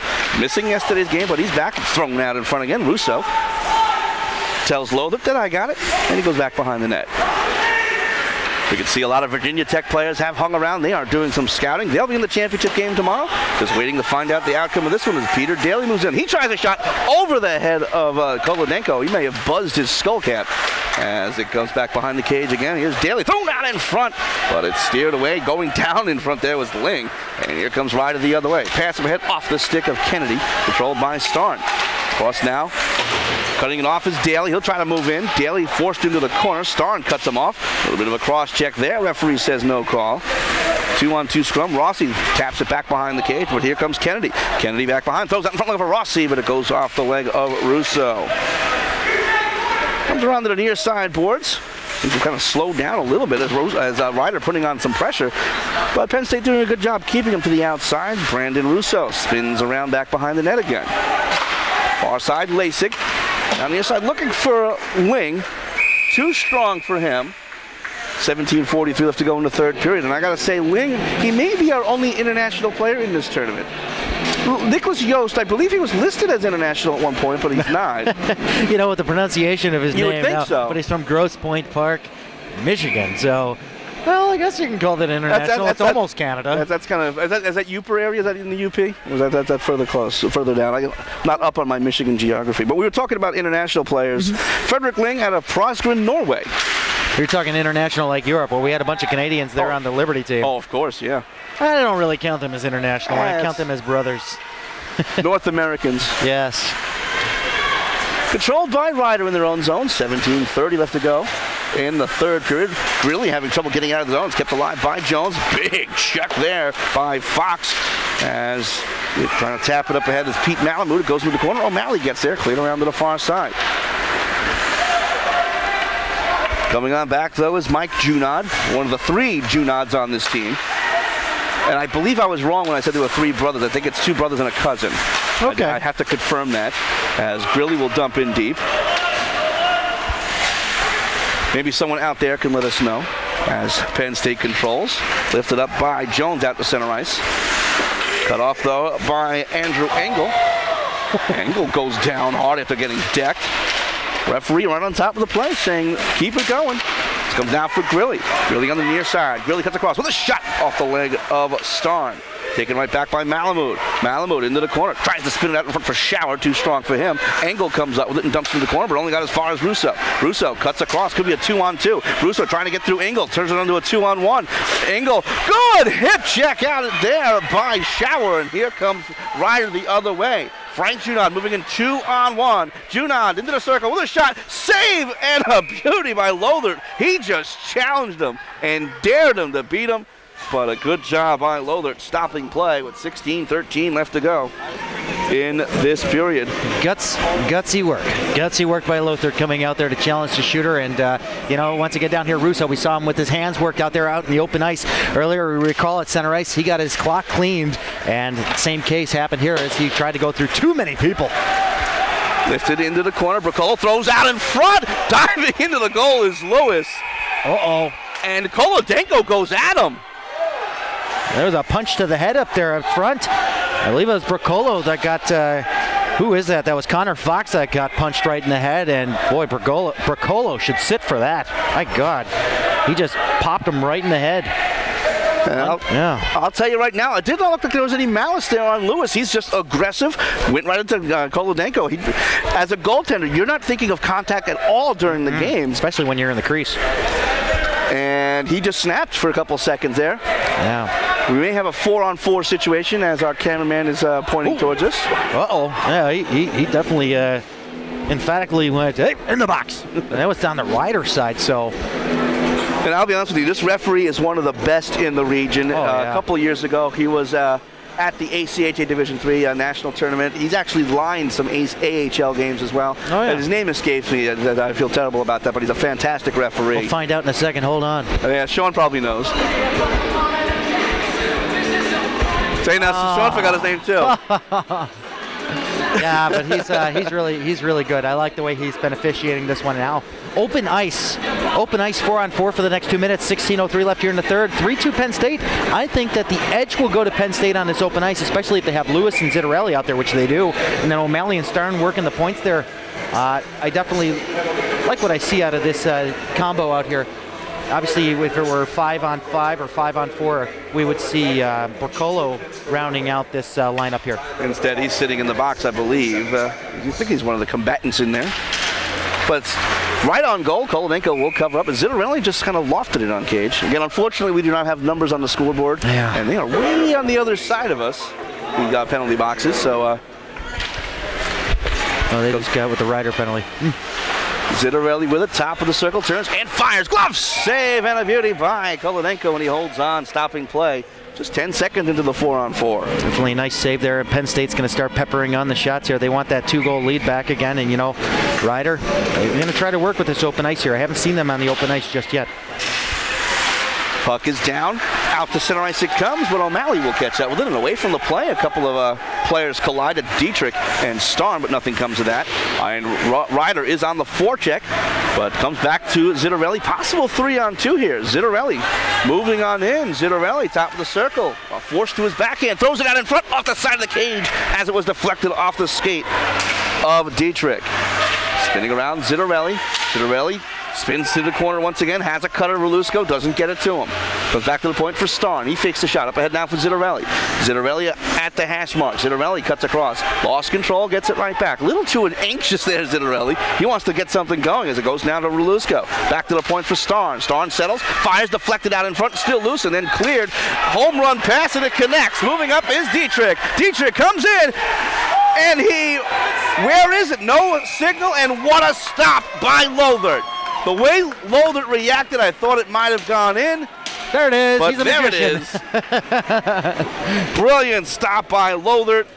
And we stay a 3-2 lead for Penn State. Oh, there you see David Copperfield there as he showed us a little bit of a trick. You'd think that he'd been a little more emphatic about the save, but especially since the couple of goal calls missed in this one. Yeah. Could have been afraid of a linesman or a referee pointing instead of paying attention. As Question is, was his leg behind the line?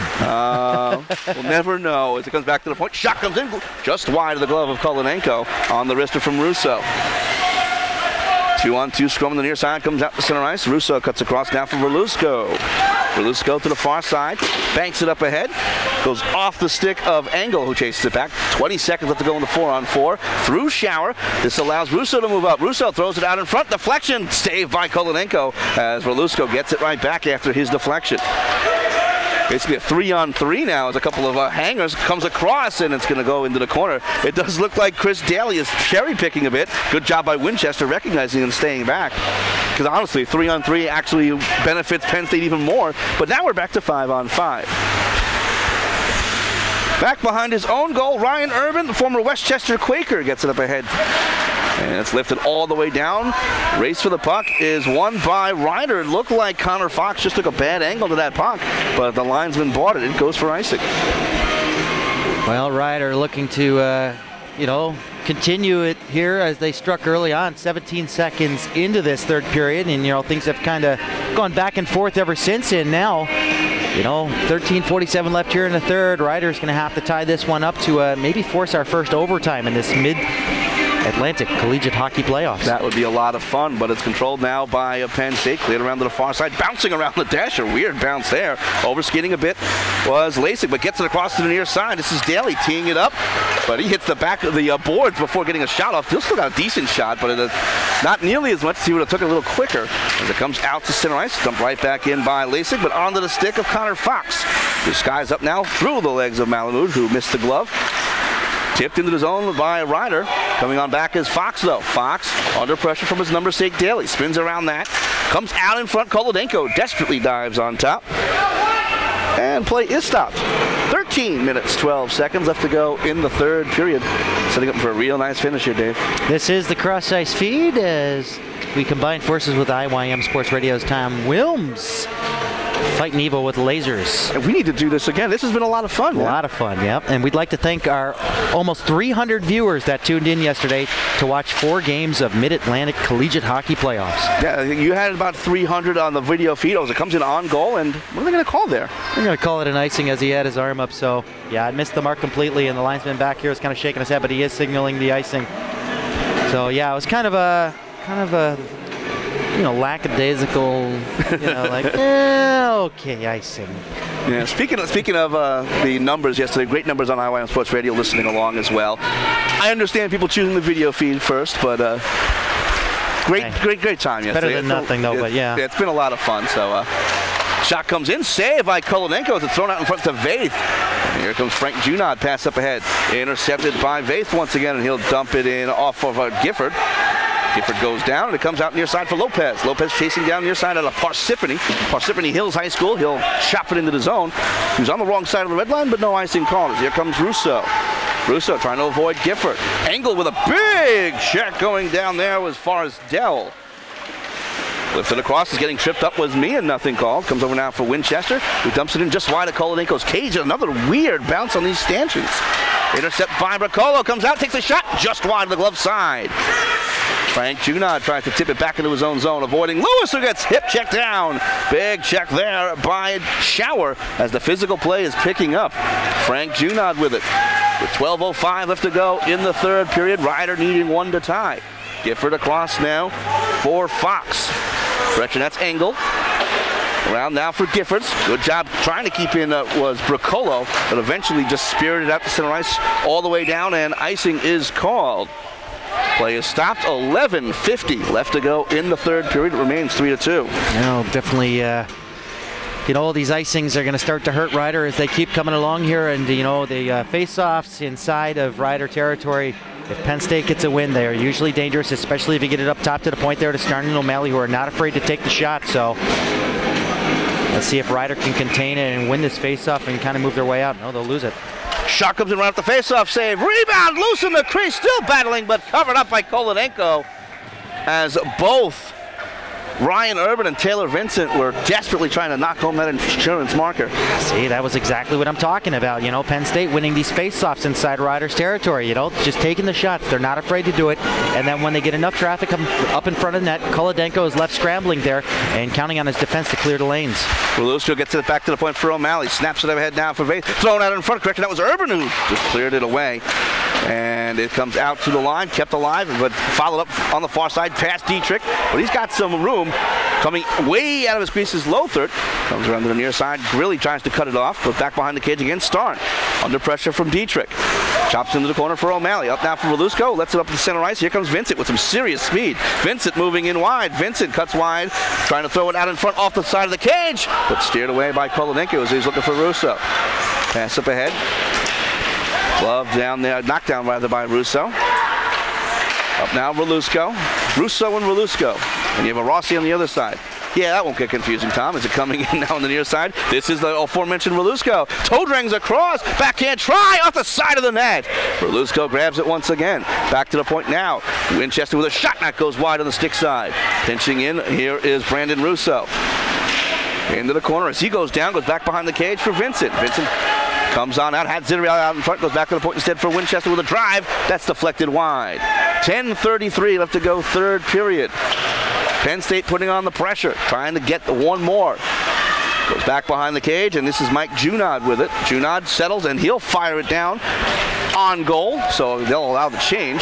Lothert just steers into the corner. Russo once again. Long pass ahead for Bracolo. Tips it forward now for Zitterelli. Zitterelli into the zone near side. Zitterelli across for Bracolo. Has room. Knife down off him by Rossi, but followed up by Stearns. Comes up top now for Zitterelli. He's on his back end, throws it out in front. Letting it go was Lewis, and it goes wide. Maybe if Lewis got a piece of that, it could have been on goal. But instead, he tried to juke the netminder. Dumped in deep by Kennedy. He'll come in on the forecheck along with Steve Junod. Lothert clears around far side. Junod is there. Dumps back behind now for Kennedy. Kennedy tries to come out in front. Instead goes back behind. Now throws it out in front.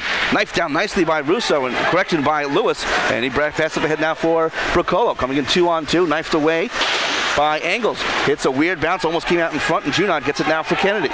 Kennedy gains the line. Gets wide, trying to get around O'Malley. Tries a shot, saved by Lothert. And he'll hold on, stopping play with Steve Junod right in his face. Play stopped with 9:27 left to go in the third period. It stays 3-2. Penn State is holding Ryder to the outside with these shots, and you know, aside from the first rush that Bronx had on the opening of this period, you know, they've been pretty contained here. And you know, Penn State, of course, getting a lot of faceoffs back in the Ryder zone, winning those faceoffs, taking a lot of challenging shots.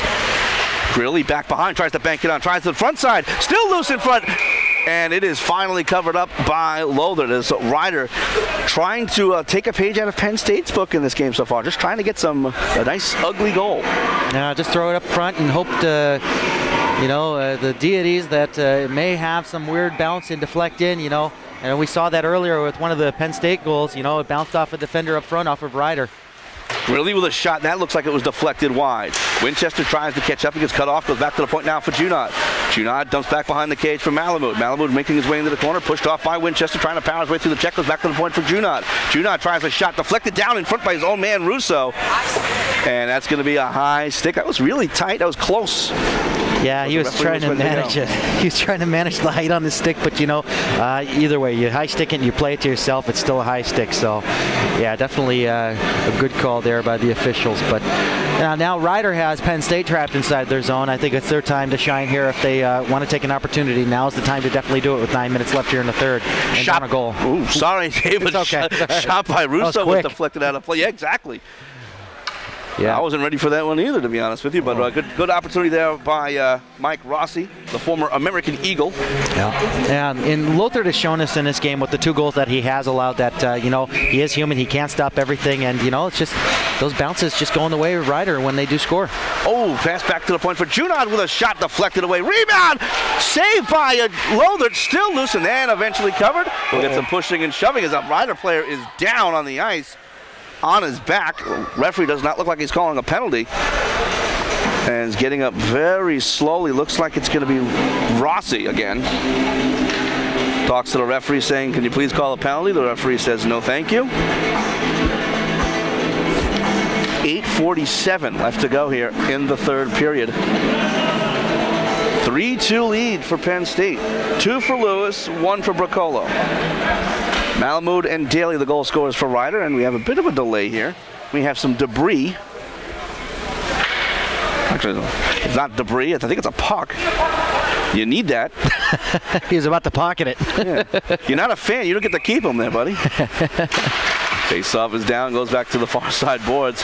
Dump back line looking for Grilly. He gets pushed off by O'Malley. Coming over is Malamud. Malamud pushes his way to the corner. He looked at by 3 players, and he gets shouldered off on a big check. Good check there by Vaith, but it's intercepted. Dietrich tries a shot, blocked down, and cleared out to center ice.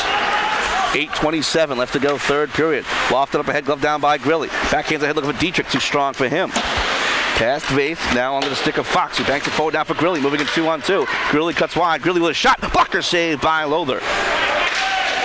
Into the corner, O'Malley Taps it back behind the cage. Malamud tries to squeeze through the check of Stearns. Did a good job pinning him off. And it's controlled now by Penn State. Here's Bonazelli out of South Windsor High School in Connecticut. Ooh. Big check on him.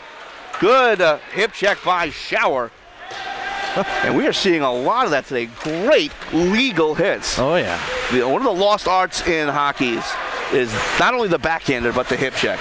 And it's been showcased here today as Rossi with a nice tip pass for Daly with a shot. Kick save by Lothert.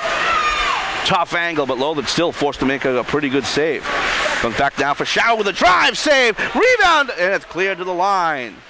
Turnaround try by Shower. He fanned that up. Ricolo gets it up ahead now for Zittarelli. Zittarelli with speed now 2-on-2. Zittarelli moves in, takes a shot. Save, trickling towards the line. Still on. Tipped on goal. Waiting for a call. They're celebrating, but we are waiting, and they're saying no goal. Whoa. It looks like he's pointing directly to the dot, but still talking. And there's an injured player behind the net there. Penn State celebrating, but nothing yet.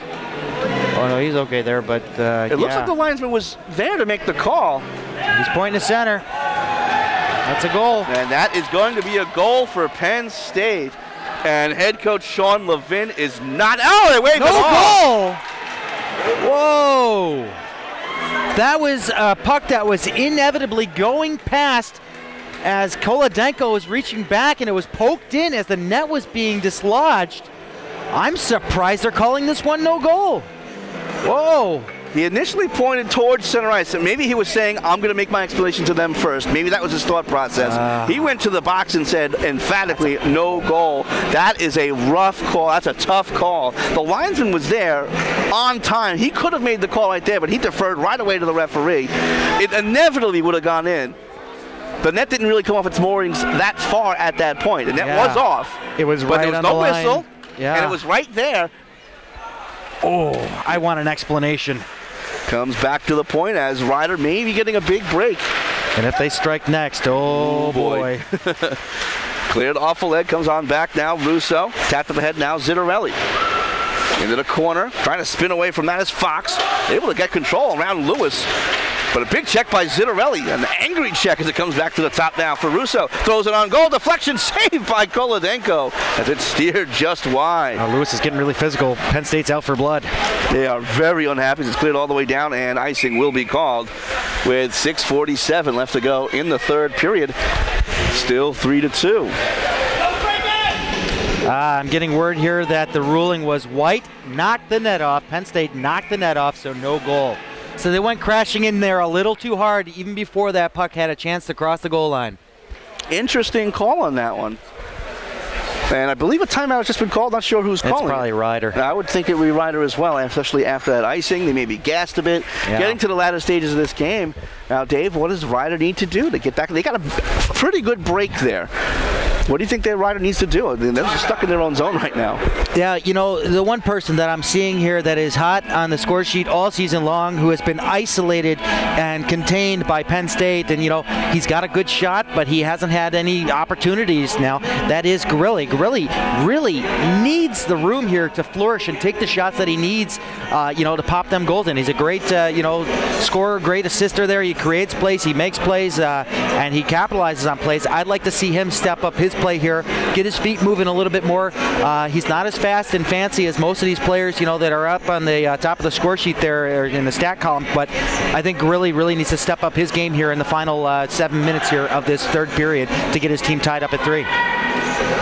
Keep an eye on Grilli along with Chris Daly, who is already bucking for an MVP of this tournament. He's got 5 goals. He scored 4 yesterday against Rowan. It's hard to argue against that. He's definitely going to be on the first team tournament, you know, the first tournament team, or however you say it. Say it correctly. I certainly can't do it as the timeout is over. 6:47 left to go in the third period. Face off to the left of Kolodenko, controlled by Junod. And lifted out to center ice where it's knocked down by O'Malley. O'Malley takes it right back off of Malamud. Now to the far side, Frankie Verlusco dumps in deep. That timeout may have been a good thing for Penn State as well, as they were getting a little angry. And the coach may have had an opportunity there to say, okay, let's just focus. It's over. Let's do our thing as they try to move in. Backhanded out in front, but steered away back to the point. Starn keeps it alive. He tries a wrist shot, deflected wide by a Ryder defenseman. And it comes out to the line. Grilli will chop it out to center ice. Here's O'Malley. Comes up now for Urban. Nice pass up ahead. Moving in is Vincent. Vincent, top of the circle. The shot tried to go short side, but goes high. O'Malley dumped up, rattles around the kick plate to the near side, and this is Pat Grilly. Head up, skies it out to center ice, looking for the elevator pass with Dietrich. Dietrich tries to catch up with it and does. Dietrich cuts wide. Dietrich turns the shot, and it goes well wide. And thanks to that angle, it'll come out to center ice for Relusko. Leaves it aside for Russo. Gloves it up ahead. Obviously got a stick on it as Urban takes control. Gains the line, and he'll pitchfork it into the corner. 5:40 left to go in regulation. Russo taps it into the zone. Lothar goes back behind the cage. Looks uncomfortable doing so. Lets it go into the corner.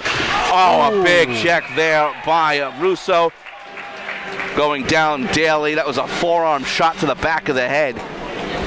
And the frustration shows, and Ryder will go on their first power play of the game very late. Yeah, Russo, not a very smart play on that one as he takes out Daly from behind, and Daly's got a lot of snow on him there, and Lewis is kind of chatting with him after that. I think Daly's okay, but this is a very, very timely penalty, and after that no goal call, and then Ryder looking to tie this one up here.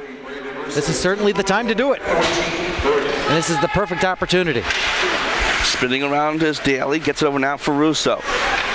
Takes the shot, save, rebound, loose in front, but unable to catch up with it while diving down was Daly. Daly and Grilly on the ice, along with Dietrich, Rossi, and Shower. Still digging at it. Good job by Penn State, just trying to kill clock, but it comes over now for Grilly. Grilly comes out in front, gets hauled down, nothing called. Net comes off its moorings, and play is stopped with 5:09 left to go in the third. Yeah, there's Grilly working at it up there in front of the net. That's what I was talking about there. He needs to show up and really do something for his team. Try to tie this one up. He is their leading point getter, and he needs to prove that here in this very important contest to help them move on to take on Virginia Tech tomorrow. And also a reminder, tomorrow, 9:45, that game for the final. Winner takes all. That's AM, by the way, so get your cereal ready. And coffee. Need your coffee. Shot comes in, blocked down. As Daly looking for his another goal. Cleared all the way down. Daly has 1 today, 4 yesterday, 5 on the tournament. 1:25 left to go on the Ryder power play, and here is Dietrich. Leaves it aside for Russo. Actually, that's Rossi. I got it wrong again as it's dumped in deep by Daly. Lothar off the boards and out to center ice. Good clear by Lothar. Goalie to goalie. Intercept by Urban. He'll backhand into the zone. Just kill some more clock. 1:05 left to go on the power play. Brian Shower, junior from Hamilton, New Jersey. The natives are restless. They're telling him to move it, move it, move it. Getting decked just below us here was Rossi. Dumped in deep. Lothar is there. Leaves it aside for Winchester. Slams it around the kick plate out to the line. Shower keeps it alive, but only temporarily. Getting tripped up is Urban. Penalty coming up. That was textbook. Great work, though, by Penn State drawing the penalty. We go to 4-on-4 for the next 45 seconds. I thought he was, really smart there, Shower, trying to go down there to keep it in there. But, you take down a man in the process. A trip's a trip. And just like that, 4-on-4 for the next 45 seconds with 4:15 left here in the third. That open ice, it definitely worked towards Penn State's favor. But let's see what Ryder can do here. It is a 2-minute tripping call on Shower. Faceoff comes all the way back into the Ryder zone. Junod will leave it aside now for Malamud. Malamud off of Bricola, who keeps it alive. Tries to kick it further. Junod across now to the near side for Fox. Connor Fox out of Belmead. Throws it on goal. Stick save by Lothar. And they'll go out of play. Under 4 minutes to go here in the third period, 29 seconds of 4-on-4. That'll work out well there for Ryder as far as the stoppage of play and the faceoff inside the Penn State zone. It's just if they can win this faceoff, they need to start winning more faceoffs. Penn State has had them for the most part in this game on that category. Just like Bricola did right there as O'Malley tries to steer it aside, but coming on back is Kennedy. Kennedy with it in the corner. Kennedy throws out in front, looking for Junod, goes off a leg. Junod gets it in the corner again, tries to cut out in front. Malamud back behind the cage. Lothar came out to steer it aside. Trying to dive down with Malamud, trips down Winchester, but it comes across now for O'Malley, 3-on-2. Drops it off now for Lasik with a drive. Saved by Kolenenko, and he holds on, stopping play. 3:37 left to go in regulation. 7 seconds left to go in the 4-on-4 before Penn State goes in their third power play. Yeah, and they're going to have a good portion of the remainder of this game on the power play, or the third period, that is. And, it may take Ryder out of, any kind of contention here, being down a man. So we'll have to wait and see how they react with the final time after that, unless Penn State capitalizes on the man advantage. Not sure what the delay is. Another conference between Zittarelli and the referee. Puck is down. Lifted out to center ice, but Penn State now on the power play. They're 1 for 2. This is their third opportunity. But an intercept moving in is Daly, shorthanded with a drive, save, rebound steered away by Winchester. Great opportunity for Ryder, but give credit to the defense on the back check as Daly was forced to take a slap shot instead of a deke. Pass up ahead, far side down for Lewis moving in. Lewis cuts wide, throws it across, intercept, and cleared by Steve Junod. 3:05 left to go. 48 seconds remaining in the power play. Lofted up ahead for Lewis. Lewis with a wrist shot. That goes high and wide. Near side Zittarelli. Zittarelli now for Bracolo. Looking out in front, goes back to Zittarelli instead. Has started the point, gets it to him. Settles it. Cross down for Russo. Brandon Russo. Now for Starn. Kicks it to a stick. One-handed to Zittarelli. Back to Starn. Starn. Drive comes in by Russo. His stick explodes. Comes out in front, but it's pitchforked out to center ice by Junod. Starn with it. Takes his time as O'Malley comes on the ice, but it's intercepted by Junod. Junod one hand to the head, avoids a check, but now it's O'Malley. 10 seconds remaining in the Penn State power play. You want to play this smart. It goes over to Starn. Banked up now, tipped over now for Relusko, moves in one-on-one. Relusko tries to toe drag his way out in front, but it's chopped into the corner by the goaltender Kolodenko. Back to even strength. Relusko, top of the circle, cuts across to the far side. Relusko battling with Gifford, dumps back behind the cage. 2:05 left to go in regulation. Relusko out in front, swing and a miss by Vincent as he tried to shove it home. Relusko in the corner, under 2 minutes. Relusko still looks like a power play as Ryder is desperate here. They even have a cutter deep. That's Grilly. Yep. Coming back, though, is Relusko, knocked off by Shower. Correction, that's Dietrich, but helping out is going to be Urban. Urban in the corner. 1:40 left to go. Urban taking his time. This is Relusko. Now for Urban. Still looks like a power play as Junod tries to control. Left to side now for Vincent. Side of the goal, back out in front, trying to cut out and through, but a backhand try goes wide by Urban. Into the corner now, this is Relusko. 1:20 left. Ryder unable to get out of the zone. Here comes Junod. Junod tries to bank it up ahead. Off a stick, no icing called. Really catches up with it. He battles and cancels with Starn. Coming over to help out is O'Malley. Goaltender still in his cage as Ryder unable to get any pressure on as it's tipped out to center ice. Near side Shower. 1 minute left. Shower puts up a big high hit and possibly an elbow, but the referee lets it go. How did he miss Coming that? out to center ice, this is a 2-on-1. Here comes Lasik. Lasik goes wide. Lasik backhands out in front, intercepted by Fox. Fox will try to come out. Tipped out to center ice. Taken over, though, and dumped in deep, and we have a penalty coming up, and I believe it's going to be against Ryder. A frustration penalty. And down on the play was Frederick Ling, and that could just about kill the game. Yeah, an elbowing call coming up here against Connor Fox, and I mean, you don't want that at this point in the game. And plus, you know, Ryder had already used their timeout, and they couldn't get their tender out. They looked exhausted on that last shift back in their own end. They really couldn't get that change out there that they wanted, and now they're going to try to delay here. But yeah, I don't know if Ryder's got enough here left. They're going to have to pull the goalie once they clear it down the length of the ice. I think Frank Junod has also been called for a 10-minute misconduct, which is why he's heading to the locker room. He's upset. Right off the face-off, shot comes in off the post. But here comes Ryder the other way. We'll see if they still try to pull the goaltender. Far side now, this is going to be Rossi. Yep, there he goes. Extra attacker coming on with 22 seconds left. Into the corner.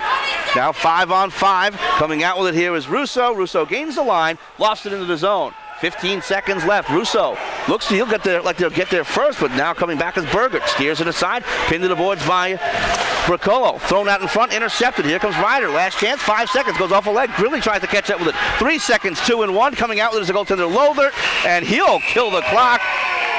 He goes down after a bit of a touch from Grilly, and most importantly, Penn State comes away with a huge victory. A hard-fought victory, and the reason why we say hard-fought is all 3 goals were workmanlike, and we are looking forward to a fantastic final tomorrow. And we're highlighting here on the camera, you'll see Lewis, and Lewis was in on all 3 of those goals, as we said. Definitely the player of the game. I'll give him my #1 star. That's for sure. And, no doubt in both of our minds. Oh, yeah. And, you know, just because of him and his work ethic here, you know, Penn State will advance now to take on Virginia Tech, and I think that's going to be a great contest. And if Virginia Tech shows anything like they did earlier on today, like they did up against UMBC, I think this is going to be a low-scoring affair with both goaltenders, Detweiler and Lothar, going toe-to-toe. It's going to be maybe a 2-1, 1-0 game, if that, you know. That would be a lot of fun. Detweiler with that shutout from earlier, 2-0. So, and then this one, a lot of offensive pressure from that first unit, the first line, you know, with Bracolo and Lewis and Zittarelli, and even them being the first line there on the power play, notching one in. Great work by Penn State, but then again, also got to give a lot of credit there to Ryder. They hung them, you know, they hung in there. They didn't set themselves out, you know. They didn't hang their heads, you know, when they got down 3-1. They came back early on in this third period here, 17 ticks in. But you know, I want to say that Penn State did dominate, you know, most of this period. But Ryder, what a heartbreaking loss for them. You know, they held it together with the number 2 in the Southeast. We'll be going to nationals, and Ryder's going to have to fight for it next week in their next game against Toledo. Or no, I beg your pardon, Bowling Green. Yeah. I get Rowan and Ryder mixed up for some reason. Bowling Green for them, yeah. And you know what? We talked about it during the pregame. Ryder is a very dangerous club. They just took the number 2 team in the region. They took them almost just about to the brink. And all it takes is goaltending and a commitment to defense, and that's what Ryder had tonight. And a couple of bounces here, a couple of bounces there. This could have been a different game. Yep. And looking forward to seeing Ryder next week in Pennsauken for the regional. That's going to be a lot of fun. But we've got one more game here as IYM Sports Radio and CrossIceFeed join forces for the good of non-varsity hockey. Yes. Well, we'll close it out here. We are freezing our butts off here. As it's very chilly really cold in here. here. It's not Navesink Country Club cold. I think it was about 20 degrees when I called the first game there at the Outdoor Classic. And then the second game, the second year, which I called, snowed on us. Yeah, nice little blizzard. Then the third game was unseasonably warm. We had to move the time from 1 p.m. to 7 p.m. just to get colder. And this year was kind of comfortable, so. That's good. Well, the story is tomorrow morning, 9:45. Tune in here on CrossIceFeed.com for the matchup between Penn State and the Virginia Tech Hokies. 2 big schools. Very big schools with big fan bases. They have played this year, as Penn State did go down to Roanoke and beat Virginia Tech. I think it was a fairly close game. Yeah. Tough place to play for any club, but Penn State did take care of business out there. But this, completely different story, a neutral site. Yep. And we'll see how that goes tomorrow. Looking forward to a real nice contest. All right. Well, with that being said, good night, everybody. And Penn State walking away with the MACH North. And they take it away with a 3-2 victory from Ryder.